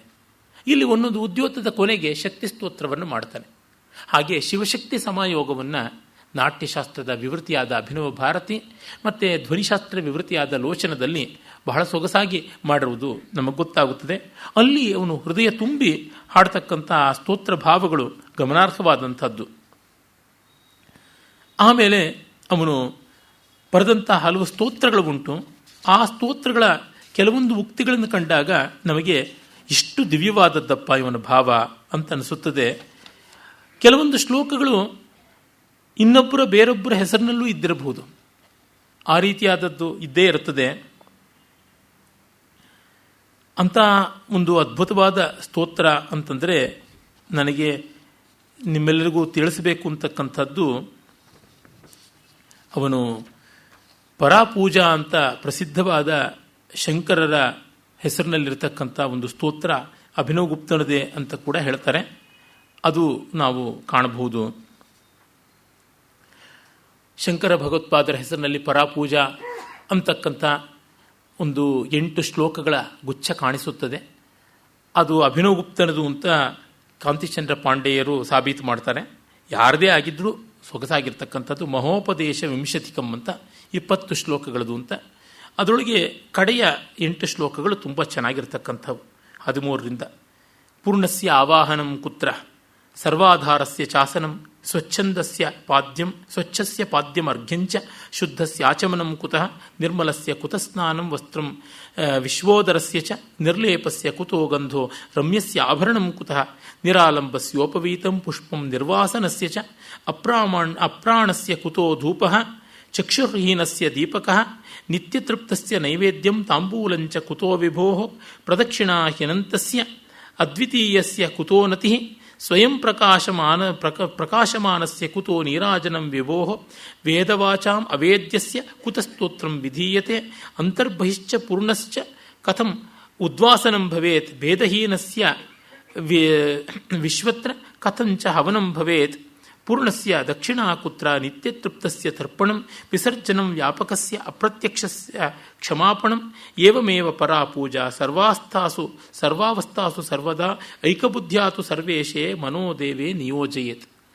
ಆ ಪರಾಪೂಜೆಯ ಕೆಲವೊಂದು ವಾಕ್ಯಗಳು ಇಲ್ಲಿಗಿಂತ ಸ್ವಲ್ಪ ಭಿನ್ನವಾಗಿದ್ದರೂ ಇದೇ ಅರ್ಥದಲ್ಲಿವೆ. ತುಂಬ ದೊಡ್ಡದಾದದ್ದು ಅನ್ನೋದ್ರೊಳಗೆ ಸಂದೇಹವೇ ಇಲ್ಲ. ತಾತ್ಪರ್ಯವನ್ನು ಹೇಳ್ತೀನಿ. ದೇವರ ಪೂಜೆ ಮಾಡುವಾಗ ನಾವು ಆವಾಹನದಿಂದ ಮೊದಲುಗೊಂಡು ವಿಸರ್ಜನೆಯವರೆಗೂ ಮಾಡ್ತೀವಿ. ಷೋಡಶಾಂಗ ಪೂಜೆ ಅಂತ. ನಾನು ಹೇಗೆ ಮಾಡಲಿ ಅಂತ ಬ್ರಹ್ಮೋಪನಿಷತ್ತು, ಮೈತ್ರಿ ಉಪನಿಷತ್ತು ಇತ್ಯಾದಿಗಳಲ್ಲೆಲ್ಲ ಬರುತ್ತದೆ. ಸಂಧ್ಯಾ ವಂದನೆಯನ್ನು ಹೇಗೆ ಮಾಡೋದು? ಮೃತ ಮೋಹಮಯೀ ಮಾತಾ ಜಾತೋ ಬೋಧಮಯ ಸೂತಃ ಸೂತಕದ್ವಯ ಮಾಪನ್ಯೇ ಕಥಂ ಸಂಧ್ಯಾ ವಿಧೀಯತೆ. ಮೋಹ ಅನ್ನೋ ತಾಯಿ ಸತ್ತಿದ್ದಾಳೆ, ಜ್ಞಾನ ಅನ್ನೋ ಮಗ ಹುಟ್ಟಿದ್ದಾನೆ, ಜಾತಾ ಶೌಚ ಮೃತ ಶೌಚ ಎರಡೂ ಬಂದಾಗ ಸಂಧ್ಯಾ ವಂದನೆ ಹೇಗೆ ಮಾಡ್ತಕ್ಕಂಥದ್ದು? ಹೃದಾಕಾಶೇ ಸದಾದಿತ್ಯ ಸದಾ ಭಾಸತಿ ನಾಸ್ತಮೇತಿ ನಚೋದೇತಿ ಕಥಂ ಸಂಧ್ಯಾ ವಿಧೀಯತೆ. ಹೃದಯಾಕಾಶದಲ್ಲಿ ಜ್ಞಾನ ಸೂರ್ಯ ಮಧ್ಯಂದಿನ ಮಂಡಲದಲ್ಲಿ ರಾರಾಜಿಸ್ತಾ ಇರುವಾಗ ಯಾವ ಸಂಧ್ಯಾ ವಂದನೆ ಮಾಡೋದು? ಆಗುವಂಥದ್ದಲ್ಲ. ಪ್ರಾತಃ ಸಂಧ್ಯೆ ಸಾಯಂ ಸಂಧ್ಯೆ ಯಾವುದೂ ಇಲ್ಲ ಅಂತ. ಹೀಗೆ ಇಲ್ಲಿರುವಾಗ ಅರೂಪಸ್ಯ ಕುತೋಧ್ಯಾನಂ ನಿರ್ಗುಣಸ್ಯ ಚ ನಾಮಕಿಂ. ರೂಪಾತೀತನನ್ನು ಧ್ಯಾನಿಸೋದು ಹೇಗೆ? ಮನಸ್ಸಿಗೆ ಒಂದು ಪಿಕ್ಚರ್ ಬೇಕಲ್ಲ. ನಿರ್ಗುಣನಿಗೆ ಹೆಸರು ಹೇಗೆ ಕೊಡತಕ್ಕಂಥದ್ದು? ನಾಮ ಅಂದ ತಕ್ಷಣ ಒಂದು ಗುಣ ಇರಲೇಬೇಕಾಗುತ್ತದಲ್ಲ. ಎಲ್ಲೆಲ್ಲೂ ವ್ಯಾಪಿಸಿಕೊಂಡಿರೋವನ್ನ ಒಂದು ಕಡೆಗೆ ಆವಾಹನೆ ಅಂತ ಹೇಗೆ ಮಾಡೋದು? ಎಲ್ಲಕ್ಕೂ ಆಧಾರನಾಗಿರೋನಿಗೆ ಆಧಾರ ಪೀಠಂ ಆಧಾರ ಶಕ್ತಿಂ ಪರಿಕಲ್ಪಯಾಮಿ ಅಂತ ನಾನು ಹೇಗೆ ಆಸನವನ್ನು ಮಂದಾಸನವನ್ನು ಕೊಡೋದು? ಮಂದರೇ ಆಸನವನ್ನು ಕೊಡಬೇಕಾಗುತ್ತದೆ, ಇನ್ಯಾರೋ ಬುದ್ಧಿವಂತರ ಕೊಡಲಾಗದು ಅಂತ. ಸ್ವಚ್ಛನಿಗೆ ನಿತ್ಯ ನಿರ್ಮಲನಿಗೆ ಪಾದ್ಯ ಅರ್ಘ್ಯ ಸ್ನಾನ ಅಭಿಷೇಕ ಇವು ಹೇಗೆ ಸಾಧ್ಯ? ಮತ್ತೆ ತೃಪ್ತನಾದವನಿಗೆ ಆಚಮನಾದಿಗಳು ಹೇಗೆ? ಆಮೇಲೆ ವಿಶ್ವೋದರನಿಗೆ ವಸ್ತ್ರವನ್ನು ಉಡಿಸುವುದು ಹೇಗೆ? ನಿರ್ಲೇಪ ಅಂಟೇ ಇಲ್ಲದೆ ಇದ್ದವನಿಗೆ ಗಂಧವನ್ನು ಹೇಗೆ ಲೇಪಿಸ್ತಕ್ಕಂಥದ್ದು, ಅಂಟಿಸ್ತಕ್ಕಂಥದ್ದು? ಸ್ವಯಂ ರಮ್ಯನಾದವನಿಗೆ ಆಭರಣವನ್ನು ಹೇಗೆ ಕೊಡ್ತಕ್ಕಂಥದ್ದು? ಅಲಂಕಾರ ಕೊಡಬೇಕು ಅಂದರೆ ಕೊರತೆ ಇರಬೇಕು, ಅದು ಇಲ್ಲವಲ್ಲ. ನಿರಾಲಂಬನಿಗೆ ಹೆಗಲೂ ಇಲ್ಲ ಸೊಂಟವೂ ಇಲ್ಲ, ಅವನಿಗೆ ಯಜ್ಞೋಪೀತ ಉಡದಾರ ಎಲ್ಲ ಹೇಗೆ ಹಾಕ್ತಕ್ಕಂಥದ್ದು? ನಿರ್ವಾಸನ, ಯಾವುದೇ ವಾಸನೆ ಇಲ್ಲದಿದ್ದವನಿಗೆ ವಾಸನೆ ಪರಿಮಳ ತುಂಬಿ ಬರತಕ್ಕಂಥ ಹೂಗಳನ್ನು ಹೇಗೆ ಅರ್ಪಿಸ್ತಕ್ಕಂಥದ್ದು? ಅವನು ಪ್ರಾಣಾತೀತನಾದವನಿಗೆ ಧೂಪಮಾಘ್ರಾಪಯಾಮಿ ಅಂತ ಉಸಿರೇ ತಗೊಳ್ಳೋದಿಲ್ಲ, ಅವನಿಗೆ ಧೂಪವನ್ನು ಹೇಗೆ ನಾವು ಕೊಡ್ತಕ್ಕಂಥದ್ದು? ಸಾಧ್ಯವಾಗೋದಿಲ್ಲ. ಇನ್ನು ಕಣ್ಣಿಗೆ ಮೀರಿದವನು, ಕಣ್ಣೇ ಇಲ್ಲದವನು, ಅವನಿಗೆ ನಾನು ನೀರಾಜನ ಮತ್ತು ದೀಪವನ್ನು ಹೇಗೆ ದರ್ಶಯಾಮಿ ಅಂತ ತೋರಿಸ್ತಕ್ಕಂಥದ್ದು? ನಿತ್ಯ ತೃಪ್ತನಿಗೆ ನೈವೇದ್ಯ ಅಂತ ಹೊಟ್ಟೆಗೆ ಏನು ತುಂಬಿಸೋದು, ತಾಂಬೂಲ ಏನು ಕೊಡೋದು? ಅನಂತನಿಗೆ ಪ್ರದಕ್ಷಿಣೆಯಲ್ಲಿ ಎಲ್ಲಿ ಅವನು ಕೊನೆ ಆಗ್ತಾನೋ ಅದರಾಚೆ ಹೋಗಿ ಸುತ್ತಿ ಬಳಸಿ ಬರಬೇಕು. ಅನಂತನಿಗೆ ನಾನು ಪ್ರದಕ್ಷಿಣೆ ಮಾಡುವುದಕ್ಕೆ ಸಾಧ್ಯವೇ ಆಗುವಂಥದ್ದಲ್ಲ. ಸ್ವಯಂ ಪ್ರಕಾಶನಿಗೆ ನೀರಾಜನ ಹೇಗೆ? ವೇದಗಳಿಗೂ ಅವೇದ್ಯನಾದವನಿಗೆ ಸ್ತೋತ್ರ ಹೇಗೆ? ಒಳಗೂ ಹೊರಗೂ ಇರತಕ್ಕಂಥವನನ್ನು ಉದ್ವಾಸನೆ ಮಾಡ್ತೇನೆ ಅಂತಕ್ಕಂಥದ್ದು ಹೇಗೆ ಸಾಧ್ಯವಾಗುತ್ತದೆ? ಸಾಧ್ಯವಲ್ಲವಲ್ಲ. ಭೇದಹೀನನಾದವನಿಗೆ ನಾನು ಇವನಿಗಾಗಿ ಕೊಡ್ತೀನಿ ಆಹುತಿ ಅಂತ ಹೇಳುವುದು, ನಮಸ್ಕಾರ ಮಾಡುವುದು ಎಲ್ಲ ಯಾವ ರೀತಿಯಾಗಿ ಆಗುತ್ತದೆ? ಹೀಗೆ ಆಗೋಲ್ಲ ಅನ್ನುವ ಭಾವನೆ ಇಟ್ಟುಕೊಂಡು ಪೂಜೆ ಮಾಡಬೇಕು ಅಂತ. ಏವಮೇವ ಪರಾ ಪೂಜಾ ಸರ್ವಾಸು ಅವಸ್ಥಾಸು ಸರ್ವದಾ ಐಕ್ಯ ಬುದ್ಧಿಯಾತು ಸರ್ವೇಶೇ ಮನೋದೇವೇ ನಿಯೋಜಯೇತ್ ಅಂತಾರೆ. ಹಾಗಂತ ಪೂಜೆ ಮಾಡದೆ ಬಿಟ್ಬಿಡಬೇಡಿ, ಪೂಜೆ ಮಾಡುವಾಗ ಈ ಭಾವ ಜಾಗೃತವಾಗಿರಲಿ ಅಂತ ಅನ್ನುವ ಮಾತಿದೆಯಲ್ಲ, ತುಂಬ ಚೆನ್ನಾಗಿದೆ. ಈ ರೀತಿಯಾದ ಸ್ತೋತ್ರಗಳನ್ನು 8 ಅವನು ಬರೆದಿದ್ದಾನೆ. ಭೈರವ ಸ್ತೋತ್ರ ಅಂತ ಅವನು ಕಟ್ಟ ಕಡೆಗೆ ಗುಹಾಪ್ರವೇಶ ಮಾಡುವಾಗ ಹೇಳಿಕೊಂಡು ಹೋಗಿದ್ದು ಅಂತ. ಆ ಭೈರವ ಸ್ತೋತ್ರದಲ್ಲಿ ತುಂಬ ಭವ್ಯವಾದ ಭಾವಗಳು, ವೇದಾಂತ ಭಾವಗಳು, ಯಾರಿಗೂ ಅನನ್ಯವಾದದ್ದು ಅಂತ ಏನೂ ಇಲ್ಲ. ಆದರೆ ಆ ಸ್ಥಿತಿಯಲ್ಲೂ ಅವನು ಹಾಗೆ ಹೇಳ್ಕೊಂಡು ಹೋದನಲ್ಲ ಅನ್ನುವುದೇ ಅದರ ವಿಶಿಷ್ಟತೆ ಆಗಿದೆ ಅಂತನ್ಸುತ್ತದೆ. ಈ ರೀತಿಯಲ್ಲಿ ಭಾವ ನಿರ್ಭರತೆಯಲ್ಲಿ ಯಾವುದೇ ಕೊರತೆ ಇಲ್ಲ ಅವನಿಗೆ. ವಿದ್ವದ್ವರೇಣ್ಯರಾದ ಡಾಕ್ಟರ್ ರಾಧಾವಲ್ಲಭ್ ತ್ರಿಪಾಠಿಯವರು ಈಚೆಗೆ ಒಂದು ವಿಸ್ತೃತವಾದ ಲೇಖನವನ್ನು ಬರೆದಿದ್ದಾರೆ. ಅಭಿನವಗುಪ್ತನ ಕವಿತ್ವ ಎಂಥದ್ದು ಅಂತ. ಅವನ ಸ್ತೋತ್ರಗಳಲ್ಲಿ ಕೆಲವೊಂದು ಮುಕ್ತಕಗಳಲ್ಲಿ ಸೇರಿರತಕ್ಕಂಥ ಕಾವ್ಯ ಪ್ರಜ್ಞೆ ಯಾವ ರೀತಿಯಾದದ್ದು ಅಂತ ನೋಡಿದಾಗ ಮಹಾ ವಿದ್ವಾಂಸ, ಚೆನ್ನಾಗಿ ಭಾಷೆಯನ್ನು ಬಳಸಬಲ್ಲವನಾದ, ಭಾವುಕ. ಆದರೆ ಕವಿತ್ವದ ದೊಡ್ಡ ಶಕ್ತಿ ಇಲ್ಲ ಅಂತ ಅನಿಸುತ್ತದೆ. ಕವಿತ್ವ ಆಗಬೇಕು ಅಂತಂದರೆ ವಿಭಾವಾನುಭಾವ ಸಾಮಗ್ರಿ ಕಲಿಯಬೇಕು. ಅವನು ಆ ಥರದ್ದನ್ನು ಯಾವುದು ಮಾಡಿದ್ದಂತೆ ಕಾಣೆ. ಅವನ ಹೆಸರಿನಲ್ಲಿರ್ತಕ್ಕಂಥ ಪದ್ಯಗಳು ಅಭಿನವಗುಪ್ತನೂ ಬರೆದಿದ್ದ ಅಂತ ಅನ್ಬೋದೇ ಹೊರತು ತುಂಬ ವಿಶೇಷವಾದದ್ದಲ್ಲ. ಆದರೆ ಆ ರೀತಿಯಲ್ಲಿ ಅವನ ಮನಸ್ಸು ಪ್ರವರ್ತಿಸಿತ್ತು ಅನ್ನುವುದನ್ನು ಆ ಬಗೆಗೆ ನಾವು ಗೌರವ ಇಟ್ಟುಕೊಳ್ಳಬಹುದೇ ಹೊರತು ಸಂಸ್ಕೃತ ಸಾಹಿತ್ಯಕ್ಕೆ ಕವಿಯಾಗಿ ಅಭಿನವಗುಪ್ತನ ಕೊಡುಗೆ ಏನೂ ಅಲ್ಲ. ಸಂಶೋಧಕರಿಗೆ ಇವೆಲ್ಲ ಆಸಕ್ತಿಪೂರ್ಣವಾದದ್ದು. ಒಳ್ಳೆಯ ರಿಸರ್ಚ್ ಪೇಪರ್ ಬರೀಬೇಕು, ಅದು ನಮಗೆಲ್ಲರಿಗೂ ಪ್ರಯೋಜನಕಾರಿಯಾಗದ್ದು. ಓದಿಬಿಟ್ಟು ತಿಳ್ಕೊಳ್ಳು ಸುಮ್ಮನೆ ಆಗಬೇಕು, ಅಷ್ಟೇ ಆ ಬಗೆಯಾದದ್ದು. ಇನ್ನು ಅಭಿನವಗುಪ್ತರ ಬರವಣಿಗೆಯ ರೀತಿಯನ್ನು ನಾವು ನೋಡಬೇಕು. ಬೇಕಾದಷ್ಟು ಕೃತಿಗಳು ಉಂಟು. ಅದು ಪೂರ್ಣವಾಗಿ ಇವತ್ತಿಗೂ ಕೂಡ ಎಲ್ಲ ಕೃತಿಗಳು ಅಭಿನವಗುಪ್ತರದು ಸಿಕ್ಕಿಲ್ಲ, ಅಚ್ಚು ಆಗಿಲ್ಲ. ಇನ್ನು ಯಾರೊಬ್ಬರೂ ಕೂಡ ನಾ ಎಲ್ಲ ಅಭಿನವಗುಪ್ತನ ಕೃತಿಗಳನ್ನು ಓದಿ ಅದನ್ನು ಆಪೋಷಣ ತೆಗೆದುಕೊಂಡಿದ್ದೀನಿ ಅಂತ ಹೇಳೋರು ಇಲ್ಲ. ಆ ಥರ ಇದ್ದವರು ಯಾರಾದರೂ ಇದ್ದರೆ ನಾನಲ್ಲ. ಇದನ್ನು ನಾನು ಮೊದಲೇ ಹೇಳ್ಕೊಂಡ್ಬಿಡ್ತೀನಿ.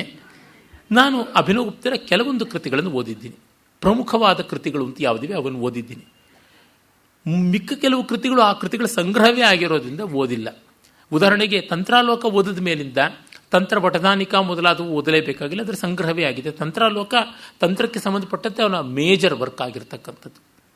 ಇನ್ನು ಈಶ್ವರ ಪ್ರತ್ಯಭಿಜ್ಞಾ ವಿವೃತಿ ವಿಮರ್ಶಿನಿ ಆ ಗ್ರಂಥ ಓದಿದ್ದೀನಿ.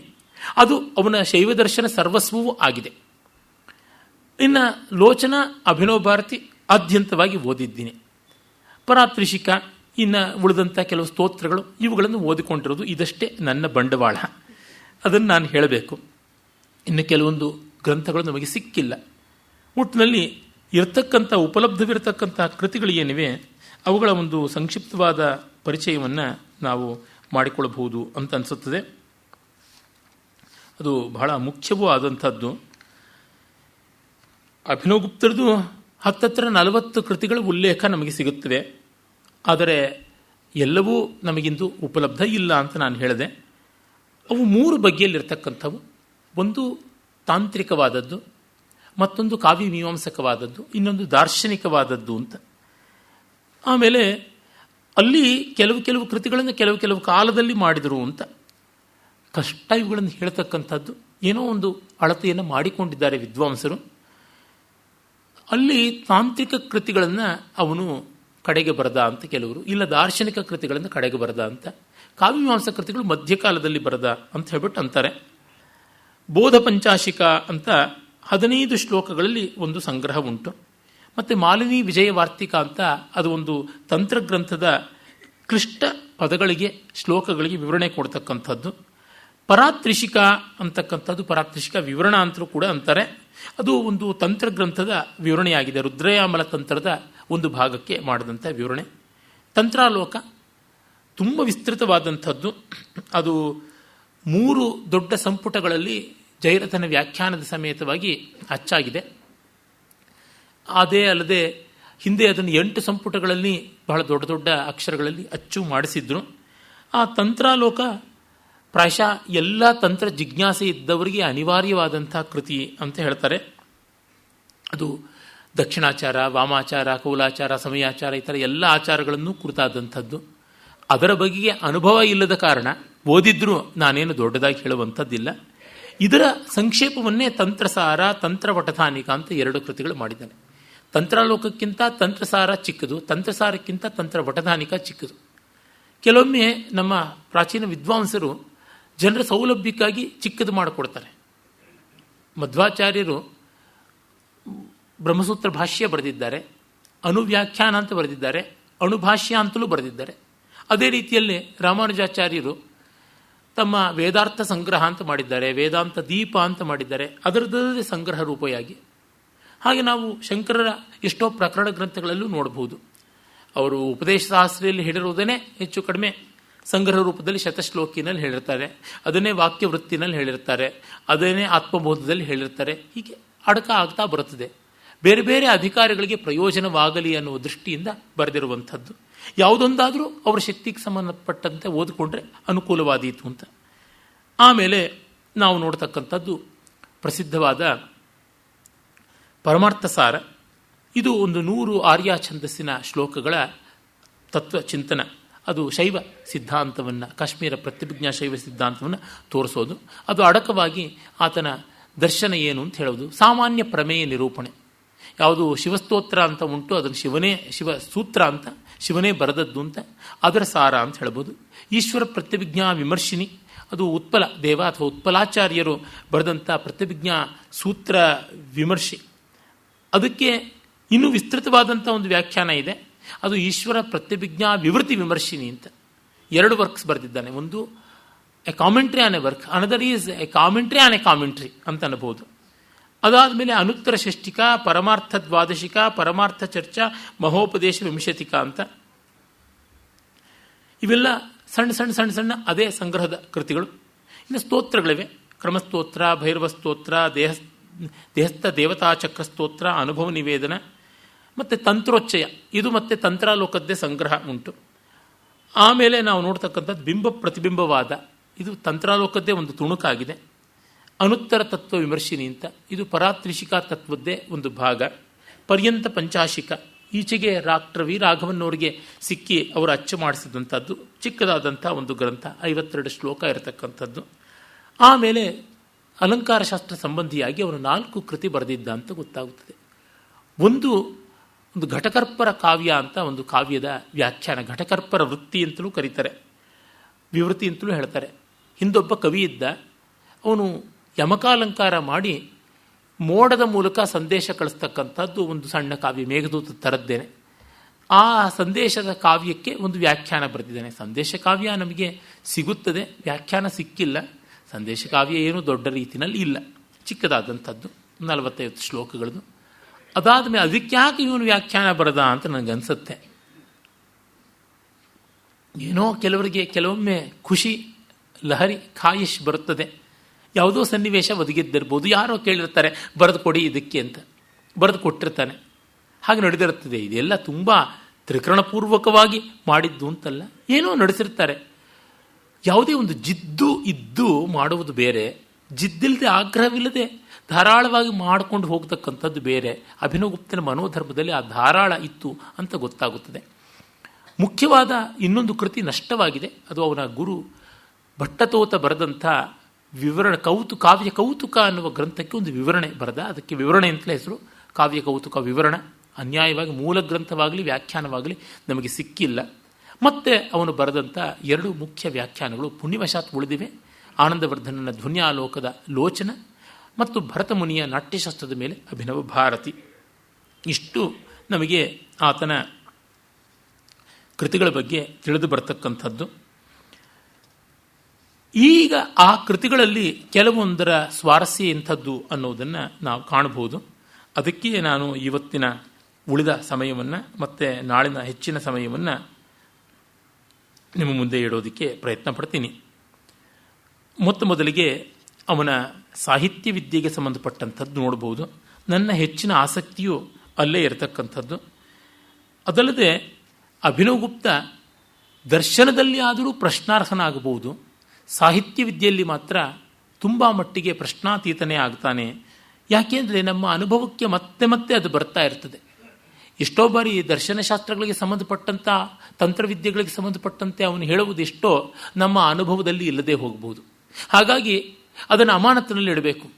You should be kept in abeyance ಅಂತಾರಲ್ಲ, ಅಬಿಯನ್ಸ್ ಅಂತ, you should be kept in suspense ಅಂತಾರಲ್ಲ, ಹಾಗಾಗುತ್ತದೆ. ಆದರೆ ಇವನದು ಆ ಸಾಹಿತ್ಯ ಮೀಮಾಂಸೆಯ ವಿಷಯ ಹಾಗಾಗೋದಿಲ್ಲ. ಅದರಿಂದಾಗಿ ಆ ವಿವರಗಳನ್ನು ಹೆಚ್ಚಾಗಿ ನಾವು ಗಮನಿಸಬಹುದು. ಆಮೇಲೆ ಇನ್ನೊಂದು ಕೃತಿಯ ಬಗೆಗೆ ನಾನು ಹೇಳೋದು ಮರೆತೆ, ಭಗವದ್ಗೀತಾ ಅರ್ಥ ಸಂಗ್ರಹ ಅಂತ ಒಂದು ಭಗವದ್ಗೀತೆಯನ್ನು ಕುರಿತು ಒಂದು ಸಂಕ್ಷಿಪ್ತವಾದ ವ್ಯಾಖ್ಯಾನ ಬರೆದಿದ್ದಾನೆ. ಅದು ಸಂಗ್ರಹ ಅಂತ. ಅಲ್ಲಿ ಭಗವದ್ಗೀತೆಯನ್ನು ಕುರಿತು ಅವನು ತುಂಬ ಚಿಕ್ಕದಾದ ವಿವರಣೆ ಬರೆದಿದ್ದಾನೆ, ಗದ್ಯ ರೂಪದ ವಿವರಣೆ. ಒಂದೊಂದು ಶ್ಲೋಕದಲ್ಲಿ ಇಡೀ ಅಧ್ಯಾಯ ಸಂಗ್ರಹ ಅಂತ ಮಾಡ್ತಾನೆ. ದುರ್ದೈವ ಏನಂದರೆ ಆ ಶ್ಲೋಕಗಳು ಚೆನ್ನಾಗಿವೆ, ಆದರೆ ಅದಕ್ಕೂ ಭಗವದ್ಗೀತೆಯ ಆ ಅಧ್ಯಾಯಕ್ಕೂ ಏನೂ ಅಂತ ದೊಡ್ಡ ಸಂಬಂಧ ಇಲ್ಲ. ಆದರೂ ಅದು ಅಧ್ಯಾಯ ಸಂಗ್ರಹ ಅಂತ ಅವನ ದೃಷ್ಟಿನಲ್ಲಿ ಭಗವದ್ಗೀತೆ ಹಾಗೆ ಅಂತ ಅನ್ನಬೇಕು. ನಾನು ಬಹಳ ಹಿಂದೆ 30 ವರ್ಷಕ್ಕೂ 40 ಹತ್ತತ್ರ 38 ವರ್ಷದ ಕೆಳಗೆ ಆ ಗ್ರಂಥವನ್ನು ಓದಿದ್ದು, ಗುರುತು ಮಾಡಿಕೊಂಡಿದ್ದು. ನಿನ್ನೆ ದಿವಸ ಅದನ್ನು ತೆಗೆದು ನೋಡ್ತಾ ಇದ್ದರೆ ಇದು ಏನು ಭಗವದ್ಗೀತೆಗೂ ಇದಕ್ಕೂ ಯಾವುದೋ ದೊಡ್ಡ ಸಂಬಂಧ ಕಾಣಿಸ್ತಾ ಇಲ್ವಲ್ಲ ಅಂತ ಅನ್ನಿಸ್ತಾ ಇತ್ತು.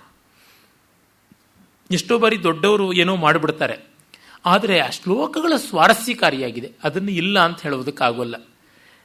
ಒಂದು ಹೀನೋಪಮೆ ಅಂತ ಭಾವಿಸಬಹುದು. ಎಷ್ಟೋ ಕಡೆ ಅಂಗಡಿ ಪೇಟೆಗಳಲ್ಲಿ ಎಲ್ಲ ಒಂದು ಗಾಜು ಮತ್ತು ಕಟ್ಟು ಹಾಕ್ಸಿರ್ತಕ್ಕಂಥದ್ದು ಭಗವದ್ಗೀತಾ ಸಾರಾಂಶ, ಆದದ್ದು ಹೋದದ್ದು ಒಂದೇ, ಬಂದದ್ದಕ್ಕೂ ಹೋದದ್ದಕ್ಕೂ ನೀನೇನೋ ಬಾಧ್ಯನಲ್ಲ ಅಂತೆಲ್ಲ ಹೇಳ್ತಾರಲ್ಲ. ಆ ಮುಕ್ತಿಗಳೆಲ್ಲ ಚೆನ್ನಾಗಿವೆ, ಆದರೆ ಅದು ಭಗವದ್ಗೀತೆಗೆ ಸಂಬಂಧಪಟ್ಟಿದ್ದಲ್ಲ. ಆ ರೀತಿಯಾಗಿ ಆ ಶ್ಲೋಕಗಳು ಕಾಣಸಿಗುತ್ತವೆ. ಕೆಲವೊಂದು ಕಡೆಗೆ ಅಲ್ಲಲ್ಲಿ ಗದ್ಯ ಭಾಗದಲ್ಲಿ ಹೊಳಹು ಕೊಡ್ತಾನೆ. ಆದರೆ ನಮ್ಮ ಪ್ರಾಚೀನ ಆಚಾರ್ಯರುಗಳ ಭಾಷ್ಯವನ್ನು ಕಂಡವರಿಗೆ ಅದು ಯಾವುದು ಹೊಸತಲ್ಲ, ತುಂಬ ವಿಶೇಷ ಅಂತಲೂ ಏನು ಅಲ್ಲ. ಆದರೆ ಅವನ ಮನಸ್ಸನ್ನು ಭಗವದ್ಗೀತೆ ಸೆಳೆದಿದೆ. ಒಂದು ಸ್ವಾರಸ್ಯಕಾರಿಯಾದ ಸಂಗತಿ ಏನಂದರೆ, ಅಲ್ಲಿ ಭಗವದ್ಗೀತೆಯ ಶ್ಲೋಕ ಸಂಗ್ರಹ 17 ಶ್ಲೋಕಗಳು ಹೆಚ್ಚಿವೆ. 717 ಶ್ಲೋಕಗಳಿವೆ. ಶಂಕರರ ಭಾಷ್ಯದಲ್ಲಿ ಸಪ್ತಭಿ ಶ್ಲೋಕಶತೈ ಉಪನಿಬಂಧ ಅಂತ ಸಂಬಂಧ ಭಾಷ್ಯ, ಪೀಠಿಕಾ ಭಾಷ್ಯ ಬರೀತಾರೆ. 700 ಶ್ಲೋಕಗಳು ಭಗವದ್ಗೀತೆಗೆ ಅಂತ. ರಾಮಾನುಜ ಮಧ್ವಾದಿ ಬೇರೆ ಆಚಾರ್ಯರುಗಳ ಪರಂಪರೆಯಲ್ಲೂ ಹಾಗೆ ಉಂಟು. ಆದರೆ ವೇದಾಂತ ದೇಶಿಕರು ಒಂದು ಕಡೆಗೆ ಹೆಚ್ಚು ಶ್ಲೋಕಗಳಿರ್ತಕ್ಕಂಥ ಗೀತಾ ಪಾಠವನ್ನು ಕುರಿತು ಮೆನ್ಷನ್ ಮಾಡ್ತಾರೆ ಅಂತ ವಿದ್ವಾಂಸರು ಅಭಿಪ್ರಾಯ ಪಡ್ತಾರೆ. ಕೆಲವರ ಪ್ರಕಾರ ಭಗವದ್ಗೀತೆಯ ಶ್ಲೋಕಗಳ ಸಂಖ್ಯೆ 745 ಅಂತ. ಈಚೆಗೆ ಆಂಧ್ರ ಪ್ರದೇಶದ ಒಬ್ಬರು ಸ್ವಯಂ ಘೋಷಿತ ವಿದ್ವಾಂಸರು ಡಾಕ್ಟರ್ ವೇದವ್ಯಾಸ್ IAS PhD ಅಂತವರ ಹೆಸರು.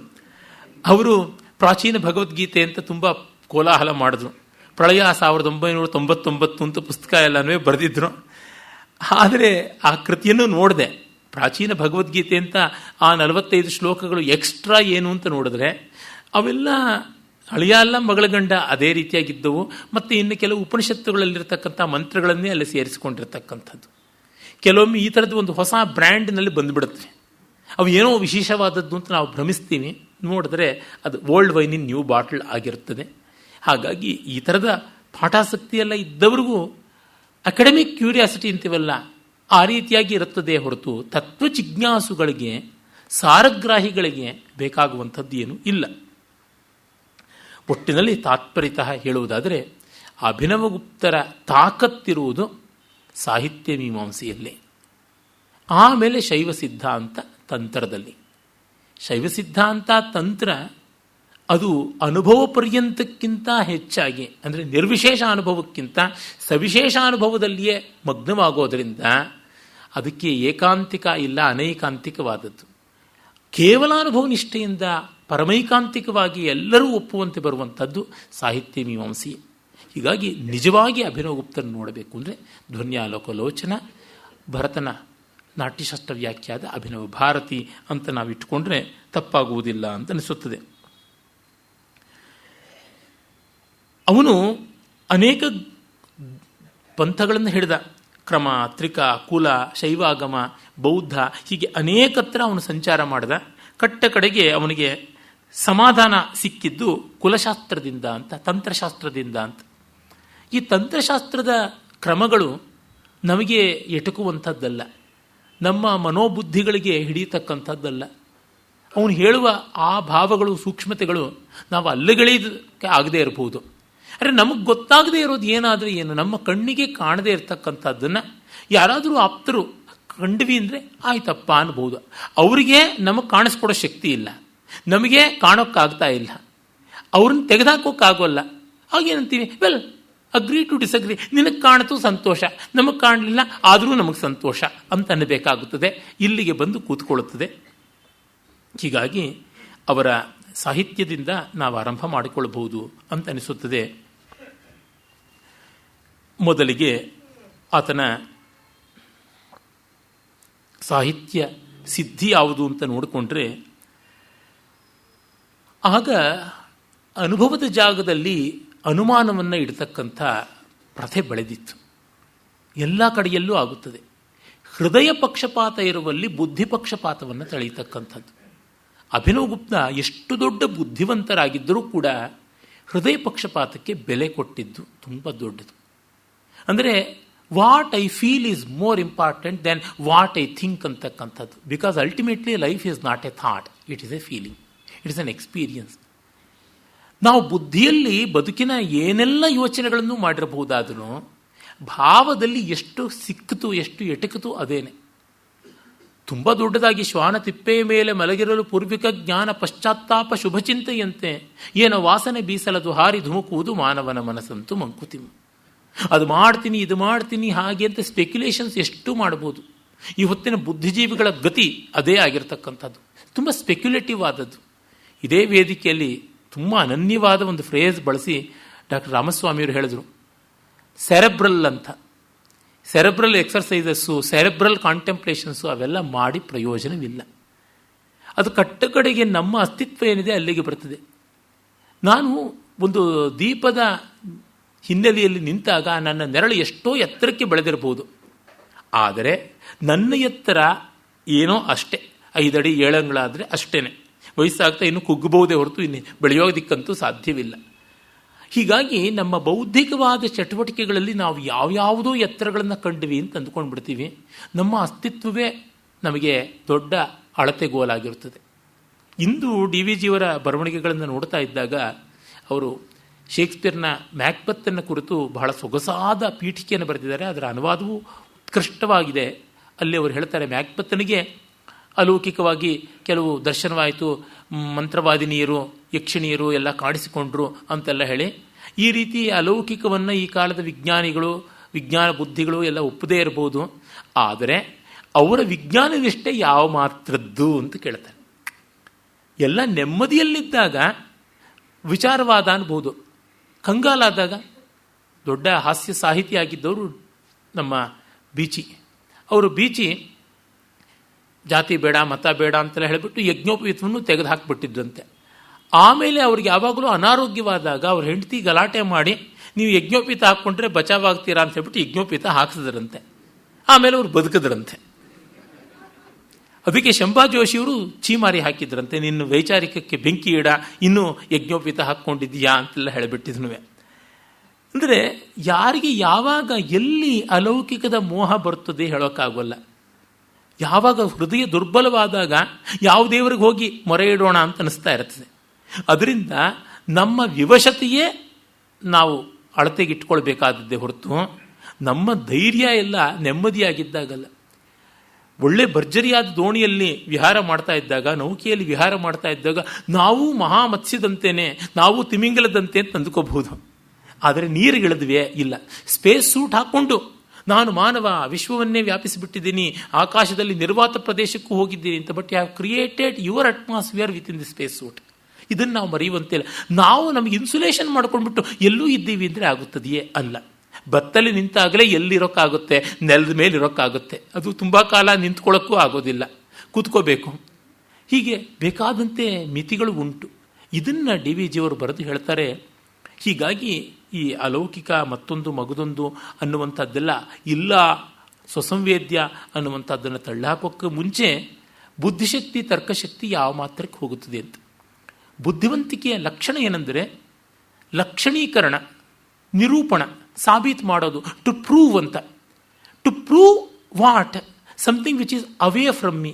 ನನ್ನಿಂದ ಹೊರಗಿರುವುದನ್ನು ನಾನು ನಿರೂಪಣ ಮಾಡಬಹುದು ನನ್ನ ಬುದ್ಧಿಬಲದಿಂದ. ನನ್ನನ್ನೇ ನಾನು ನನ್ನ ಬುದ್ಧಿಬಲದಿಂದ ಹೇಗೆ ಪ್ರೂವ್ ಮಾಡ್ಕೊಳ್ಳೋಕೆ ಸಾಧ್ಯವಾಗುತ್ತದೆ? ಶಂಕರರು ಬರೀತಾರೆ. ಮುಂದೆ ಅದೇ ಯುಕ್ತಿಯನ್ನು ಕುಂತಕನೂ ಬಳಸ್ಕೊಳ್ತಾನೆ. ನಹಿ ಸುಶಿಕ್ಷಿತೋಪಿ ಸನ್ ನಟಃ ಸ್ವಸ್ಕಂದಮ ಆರೋಢಂ ನ ಕ್ಷಮಃ ಅಂತ. ನಟನಾದವನು ಎಷ್ಟೇ ಕಸರತ್ ಮಾಡೋವನಾದರೂ ತನ್ನ ಹೆಗಲ ಮೇಲೆ ತಾನೇ ಹತ್ತಿ ಕೂತ್ಕೊಳ್ಳೋಕ್ಕಾಗೋದಿಲ್ವಲ್ಲ. ಆ ರೀತಿಯಾಗಿ ತನ್ನ ಅನುಭವವನ್ನು ತದ್ಭಿನ್ನವಾಗಿ, ತನಗಿಂತ ಭಿನ್ನವಾಗಿ ಅವನು ಸಾಬೀತು ಮಾಡಿದಾರ. ಮತ್ತೊಬ್ಬನಿಗೂ ಆ ಥರದ ಅನುಭವವನ್ನು ಇದ್ದಾಗ ವಿಶ್ಲೇಷಣೆ ಮಾಡಿಕೊಡಬಹುದು. ಹೀಗಾಗಿ ಅನುಭವಕ್ಕೆ ಅನುಮಾನ ಅನ್ನೋದು ಬೇಕಿಲ್ಲ. ಇದು ಪೂರ್ಣ ತರ್ಕ, ಶ್ರೌತ ತರ್ಕ ಅಂತ ಹೇಳ್ತಾರೆ. ಮಿಕ್ಕ ಎಲ್ಲ ಬಹಿರಂಗದ ತರ್ಕಗಳು ಆಂಶಿಕವಾದ ಅನುಭವ, ಅದನ್ನು ಅನುಮಾನ ಅಂತಾರೆ. ಅದರ ಮೇಲೆ ಸಾಬೀತು ಮಾಡಬಹುದು. ಇದು ಮೊದಲೇ ಪೂರ್ಣವಾಗಿ ಅನುಭವ ಆಗಿರುತ್ತದೆ. ನನಗೆ ಬೆಂಕಿ ಮುಟ್ಟಿದಾಗ ಕೈ ಸುಡುತ್ತೆ, ಸುಟ್ಟ ಮೇಲೇ ನನಗೆ ಗೊತ್ತಾಗಿದ್ದು. ಹೀಗಾಗಿ ಕೈ ಸುಟ್ಟ ಮೇಲೆ ಸುಟ್ಟಿದ್ದು ಹೇಗೆ, ಸುಟ್ಟಿದ್ದು ಯಾಕೆ, ಸುಟ್ಟಿದ್ದರ ಪರಿಣಾಮ ಏನು, ಇದನ್ನೆಲ್ಲ ವಿಶ್ಲೇಷಿಸಬಹುದಾದರೂ ಸುಟ್ಟಿರುವ ವೇದನೆ ಸುಡಕ್ಕೆ ಮುಂಚೆ ಗೊತ್ತಾಗೋಲ್ಲ, ಸುಟ್ಟ ಮೇಲೆ ಗೊತ್ತಾಗತಕ್ಕಂಥದ್ದಾದರೂ ಅದು ನೆನಪು, ಸ್ಮೃತಿ ಮಾತ್ರ. ಸುಡುತ್ತಿರುವ ಕಾಲದ್ದೇ ನಿಜವಾದಂಥದ್ದು. ಇದಕ್ಕೆ ಅಭಿನವ್ ಗುಪ್ತಾ ಬೆಲೆ ಕೊಡಬೇಕು ಅಂತ ಮಾಡಿದ್ದು ತುಂಬ ದೊಡ್ಡದಾದದ್ದು. ಏಕೆಂದರೆ ಎಷ್ಟೋ ಬಾರಿ ತುಂಬ ಬುದ್ಧಿವಂತರು ಅನುಭವಕ್ಕೆ ಬೆಲೆ ಕೊಡದೇ ಇರುವುದು ಜಗತ್ತಿನ ದುರದೃಷ್ಟ. ನಮ್ಮಲ್ಲಿ ಎಷ್ಟು ಕಡೆ ಈ ಥರದ ಶುಷ್ಕ ತರ್ಕದ ಬೆಳವಣಿಗೆಯನ್ನು ನಾವು ಕಾಣ್ತೀವಿ. ಇವತ್ತಿನ ಭಾರತೀಯತೆಯ ಅಧಃಪಾತ ಅನ್ನೋದಿದ್ರೂ ಈ ಶುಷ್ಕ ತರ್ಕಕ್ಕೆ ಬೆಲೆ ಕೊಟ್ಟದ್ದೇ ಆಗಿದೆ.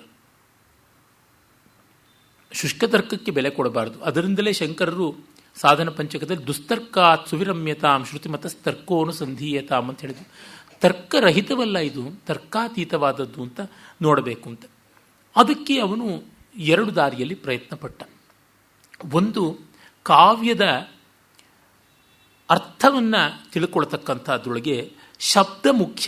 ಅಂದರೆ form of poetry, how it suggest the content ಅಂತ. ಆ ರೂಪ ಸ್ವರೂಪಕ್ಕೆ ಹೇಗೆ ಮೀಟುಗೋಲಾಗುತ್ತದೆ ಅನ್ನೋದನ್ನು ತಿಳ್ಕೊಳ್ಳುವಲ್ಲಿ ಧ್ವನಿ ಅಂತ ಅನ್ನುವ ತತ್ವವನ್ನು ಗಮನಿಸಿಕೊಂಡ. ಮತ್ತು ಸ್ವರೂಪ ಅಂದರೆ ಏನು? ನಮ್ಮೊಳಗಿನ ಆನಂದವೇ ಹೊರತು ಮತ್ಯಾವುದು ಅಲ್ಲ ಅಂತ.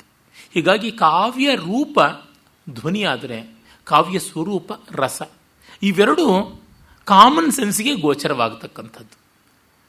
ಹೀಗೆ he upheld the supremacy of common sense. Common ಸೆನ್ಸನ್ನು ಪ್ರತಿಪಾದಿಸಬೇಕಾ ಅಂತನ್ಸುತ್ತೆ. ದುರ್ದೈವ ಏನಂದರೆ ನಮ್ಮ ಪಂಡಿತಮ್ಮನ್ಯರ ಪ್ರಪಂಚದಲ್ಲಿ ಅದೇ ಮಾಡಬೇಕಾಗಿರುವಂಥದ್ದು.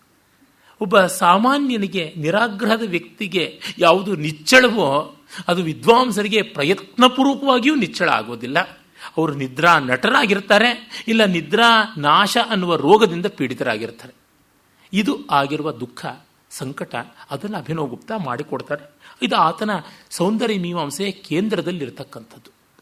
ಮತ್ತು ಈ ಅಷ್ಟು ಸೌಂದರ್ಯವನ್ನು ಅವನು ಜೀವನ ಪರವಾಗಿ ಅನ್ವಯ ಮಾಡ್ತಾನೆ. ಅದು ತುಂಬ ತುಂಬ ದೊಡ್ಡದಾದದ್ದು. ಜೀವನ ಪರವಾಗಿ ಅನ್ವಯ ಮಾಡುವುದು ಅಂದರೆ ಏನು? ಸೌಂದರ್ಯ ಒಂದು ಲಾಂಪಟ್ಯವಲ್ಲ, ಅದು ಲೋಲುಪತೆ ಅಲ್ಲ. ಆಸ್ವಾದ ಅನ್ನೋದು ಪಾತಕವಲ್ಲ, ಅದು ಒಂದು ಸಾಧನ, ಅದು ಆತ್ಮೋತ್ಕರ್ಷ, ಅದು ಪುರುಷಾರ್ಥ ಸರ್ವಸ್ವ ಅಂತ ತೋರ್ಪಡಿಸ್ತಾನೆ. ಹೀಗೆ ಮಾಡುವ ಮೂಲಕವಾಗಿ ಅವನು ಸೌಂದರ್ಯಕ್ಕೆ ಆಸ್ವಾದ ಮುಖ ಇದ್ದಂತೆ ಸಂಸ್ಕಾರ ಮುಖವೂ ಇದೆ ಅಂತ ತೋರ್ಪಡಿಸ್ತಾನೆ. ಮತ್ತು ಇವೆರಡೂ ಬೇರೆಯೂ ಅಲ್ಲ ಅಂತ ಹೇಳ್ತಾನೆ. ನ ಚೈತೆ ಪ್ರೀತಿ ವ್ಯುತ್ಪತ್ತಿ ಭಿನ್ನ ರೂಪೇಯವ ದ್ವಯೋರಪಿ ಏಕವಿಷಯತ್ವಾತ್ ಅನ್ನುವ ಮಾತಲ್ಲದೇ ಕಾಣ್ತೀವಿ. ಅಂದರೆ ತುಂಬ ಬಾರಿ ಈ ಕಲೆ, ಸೌಂದರ್ಯ ಇತ್ಯಾದಿಗಳ ಬಗೆಗೆ ಮಡಿವಂತರ ಆಕ್ಷೇಪ ಏನು ಅಂದರೆ ಅವು ನಮ್ಮನ್ನು ಹದಗೆಡಿಸಿಬಿಡುತ್ತವೆ, ನಮ್ಮನ್ನು ಲಂಪಟರನ್ನಾಗಿ ಮಾಡುತ್ತವೆ, ಚೆಲ್ಲಾಗಿ ಮಾಡಿಬಿಡುತ್ತವೆ, ನಮಗೊಂದು ಶಿಸ್ತು ಬೇಕು ಅಂದರೆ ಕೊಡೋದಿಲ್ಲ. ಕಾವ್ಯಾಲಾಪಂಶ್ಚ ವರ್ಜಯೇತ್ ಅಂತ ಮೀಮಾಂಸಕಾದಿಗಳದ್ದು ಮಾತು ಉಂಟು. ಯಾವ ಕಾವ್ಯ ವ್ಯಾಖ್ಯಾನ ಮಾಡಬೇಕಾದ್ರೂ ಮಲ್ಲಿನಾಥನಂತವರು ಮೊದಲಿದ್ದನ್ನು ಹೇಳಿ ಯದ್ಯಪಿ ಏವ ಮುಕ್ತಂ ತಥಾಪಿ ಅಸತ್ಕಾವ್ಯ ವಿಷಯೇಶು ಅಂತ ಹೇಳ್ಕೊಂಡು ಪಾಪ ಕ್ಲಾಸಿಂದ ಮುಂದುವರಿಬೇಕಾಗುತ್ತೆ. ಕಾಳಿದಾಸನಂತವ್ರನ್ನೇ ಹೀಗೆ ಸಮರ್ಥನೆ ಮಾಡಬೇಕಾದಂಥ ದುಸ್ಥಿತಿ ಉಂಟು. ಅದು ಯಾವತ್ತೂ ಹಾಗೆ. ಉಪದೇಶ ಕೊಡಬೇಕು, ಕಾವ್ಯ ಉಪದೇಶ ಕೊಡಬೇಕು, ಇಲ್ಲದೆ ಇದ್ರೆ ಕಾವ್ಯಕ್ಕೇನು ಬೆಲೆ ಅಂತ. ಹಾಗೆ ಅಂತ ಹೇಳುವಾಗ ಉಪದೇಶವೇ ಇಲ್ಲದೆ ಹೋದರೆ, ಒಳ್ಳೆಯ ಪ್ರೇರಣೆಯೇ ಇಲ್ಲದೆ ಹೋದರೆ ಅದಕ್ಕೆ ಯಾವ ಮಾತ್ರದ ಬೆಲೆ, ಅದನ್ನೂ ನೋಡಬೇಕಾಗುತ್ತದೆ. ಎರಡನ್ನೂ ಗಮನಿಸಿ ಉತ್ತಮ ಕಾವ್ಯದಲ್ಲಿ ಇವೆರಡೂ ಸೇರಿಯೇ ಇರುತ್ತದೆ ಅನ್ನೋ ಮಾತನ್ನು ತುಂಬ ಸಮರ್ಥವಾಗಿ ಹೇಳ್ತಾನೆ.